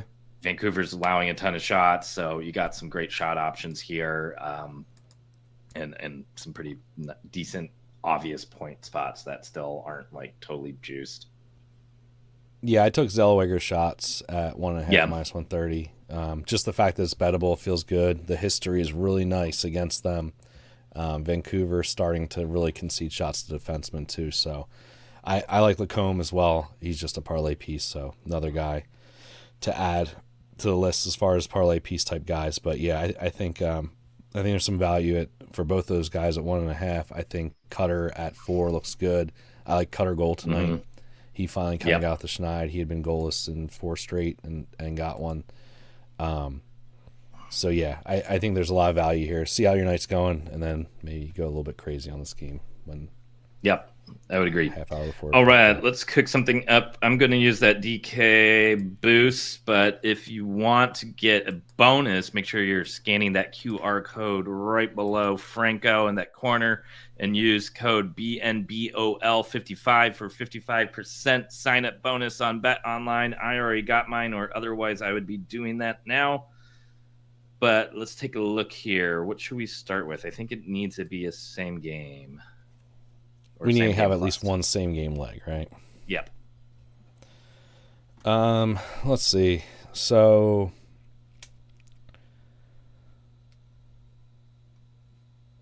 let's do I like Lacombe shots. That's one that I haven't bet yet at one Which and a one? half. Lacombe. Lacombe. Okay, I'm fine with that. Yeah, at 1.5. I think that's a really good number. -160. You can't bet it straight. So I'm trying to look to get You want some to of do these guys Elias I can't Patterson bet. point there too? And then that you got the same game done. Yeah, that knocks the same game out. Would Pedersen be the best point? Why not Carlson point? If we're looking for best. I'm kind of on him already, but I don't mind Okay. it. No, that's fine. That's fine. Also, I'm it's by the way, -240 compared I'm to not -160. interested in Quinn Hughes. I'm not interested in Quinn Hughes in that game. By the way, Okay. he has been horribly inconsistent. I don't think he's healthy. So not that You may not be to right. go back to that game, but that's just something. Yeah.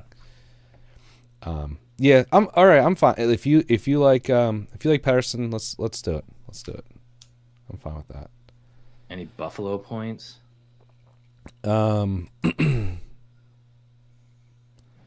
Yeah, you're right. I feel like we should be looking at that game for point props for Buffalo. Let's just do Tage. I mean, unless you want to go less safe, but I mean, he's just been on another level right now. Okay. I mean, his goal What about prop is ridiculous too. Like, Does do you it? do a goal prop in it? Do you do a I goal don't prop in mind. it? He has a goal in like 6 straight games. 6 straight. I know it's wild, but like, I know. We can just take his point prop. That's fine. I'm just saying that guy's been unreal right now. Yeah, yes. You could do point in 3 shots too. Or do Doan. We could do Doan point because he's correlated on the power play and whatever. Or we do Darlene then maybe to try to be a little bit Darlene point. safer. Yeah. His head-to-head's not as good against Pittsburgh, but again, like we're looking to fade Pittsburgh. That's the whole point, right? Yeah. Oh, he's really good on the road too for points. Let's do Darlene point. Okay.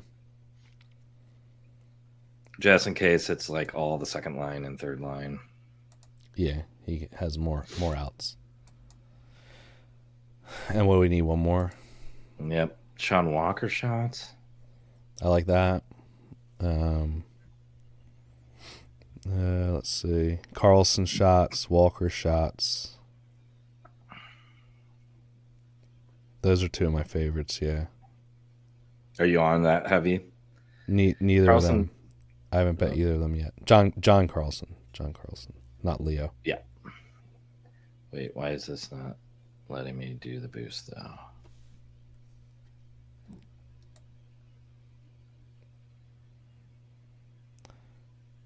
Manny, I like geeky shots just straight tonight at 3. At The plus games 120, have to plus be 130. 8:30 or later. Oh, okay.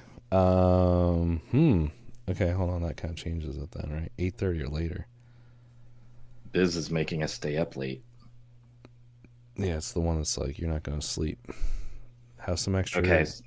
So I'm glad we got drinks. those first 2 legs from the Jackies. Nays are 2 shots. Yeah, it's a little dice. I don't want anything in that Colorado San Jose game. I feel like so that's kind of a stay off. Car shots doesn't look the worst. No, it does though. Like I mean, unless you Okay. take them down to 2 or whatever or 3, but like you're just. I mean, it's crazy. I'm assuming you're already heavy on Cooley. I am not actually. So, So I don't mind that. I have this. I just have a point stack with him and Gunther, so I'm fine. But I'm fine with doubling that because I'm just taking it as a straight. I would do Yeah. Cooley 2 shots. Yeah, Cooley 2 shots doesn't look bad. Cooley point looks all right. I'm fine with just going the point too. Yeah. I mean, I don't know if I want to touch this Vegas game because Vegas is getting Mark Stone back, so that's kind of funky. I mean, do you like the Marchment Hearthstone 2 shots? Vengeance. What Do you like line Marchment is 2 shots? Stone playing tonight? Yeah. First game I back. do like the Marchment 2 shots. But Marchment 2 McCann shots isn't bettable straight. So McCann is I a just- game time decision. I just worry about Stone not being 100%. Like, because if Stone Agreed. was good, like I would be looking at Stone props for sure. But again, like that game just feels funky. You know, Vegas Yeah. is switching up their lines, like they're bumping Dorofeyev down. Yeah, I don't know. I just don't take know. Stone with like Marner stack later if you want -180. Yeah. His I mean, I don't mind- history's not even good against Ottawa. Oh wait, And no, it the is. the Oh other my thing God. too is like Ottawa defensively has been pretty good recently. So Yeah. it's like you don't even want to just smash like if it was a different situation, like I'd be like, you know, maybe Braden Bowman point, like he's been fantastic too, but it's just I don't know. It feels like a funky game where like they got a new guy or they got a Stone guy back. history is so good. It is good. Yeah. What for points or shots? Well, points he has 8 into the last 4 against them. Shots he has hit is 2.5 in 3 of the last 4. Jeez, It was a look at that. wrist injury though. The point prop is crazy. Yeah, I mean he's a. I point love every the time. point prop. Let's do it. All right, F it. I mean he's with Marner, dude. Yep. It's him, Marner, and I think Howden. I even like Eichel at 3 That shots.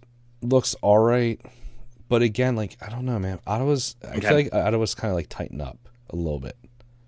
Yeah, Howden, Stone, Marner. Stone is going to the top power play. Yep. I think Stone point. Okay, let's do it. Stone point. If you have Cooley in there with Lacombe 2 shots and Pedersen points plus 655 with the boost. Do you want to do Marchment too, or no? My only concern is McCann's a game time decision. What if they bump him up? Yeah, we don't know. I mean, they're saying McCann's line 3, but who knows? Yeah, but daily faceoffs. But he played second or third line the last time they played, so it True. doesn't really matter. True. And plus Dallas is on back to back after like beating the team All that beat right. them in the playoffs 2 straight years. I'll add it. If you want. I want some sort of piece of Seattle tonight. Okay. I haven't decided how I'm going to get there. Do you want to leave Cooley off? I'm fine just leaving it, man. Like I don't know. Let's hit a Yeah, big let's one do it. before the holiday, man. Right? That sounds good. All right. Plus 1161 for the 5 legs. That is again Elias Pettersson of Vancouver Canucks point. Jackson Lacombe of the Anaheim Ducks 1.5 shots on goal. You do need to have 2 legs from 1 game, so that is what we're suggesting. Mark Stone point. If you didn't want to do the 2 Ducks Vancouver players, you could always do a Marner Stone stack. Logan Cooley of the Utah Mammoth 1.5 shots on goal, and Mason Marchment of the Seattle Kraken 1.5 shots on goal. Like it. Me too. Hey, man, we did it, and we didn't go too far over either. No, I can't believe it. I mean, that's pretty impressive. Yep. 2 dudes 15 capping games. 15 games in just over an hour. I feel us a like we round of gave applause, something out, everybody. at least something out for every game, which, you know, that's not always easy. So, Yep.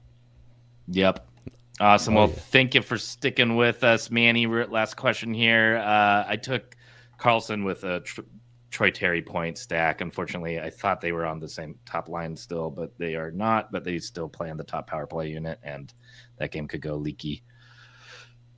This is Expected Bets 4. We're on the Betting News Network every Wednesday at 5:30 Eastern. We also do shows Mondays and Fridays, at least one of those a week, if not both. So you can catch those on our Twitter account, Expected Bets 4. So give us a follow.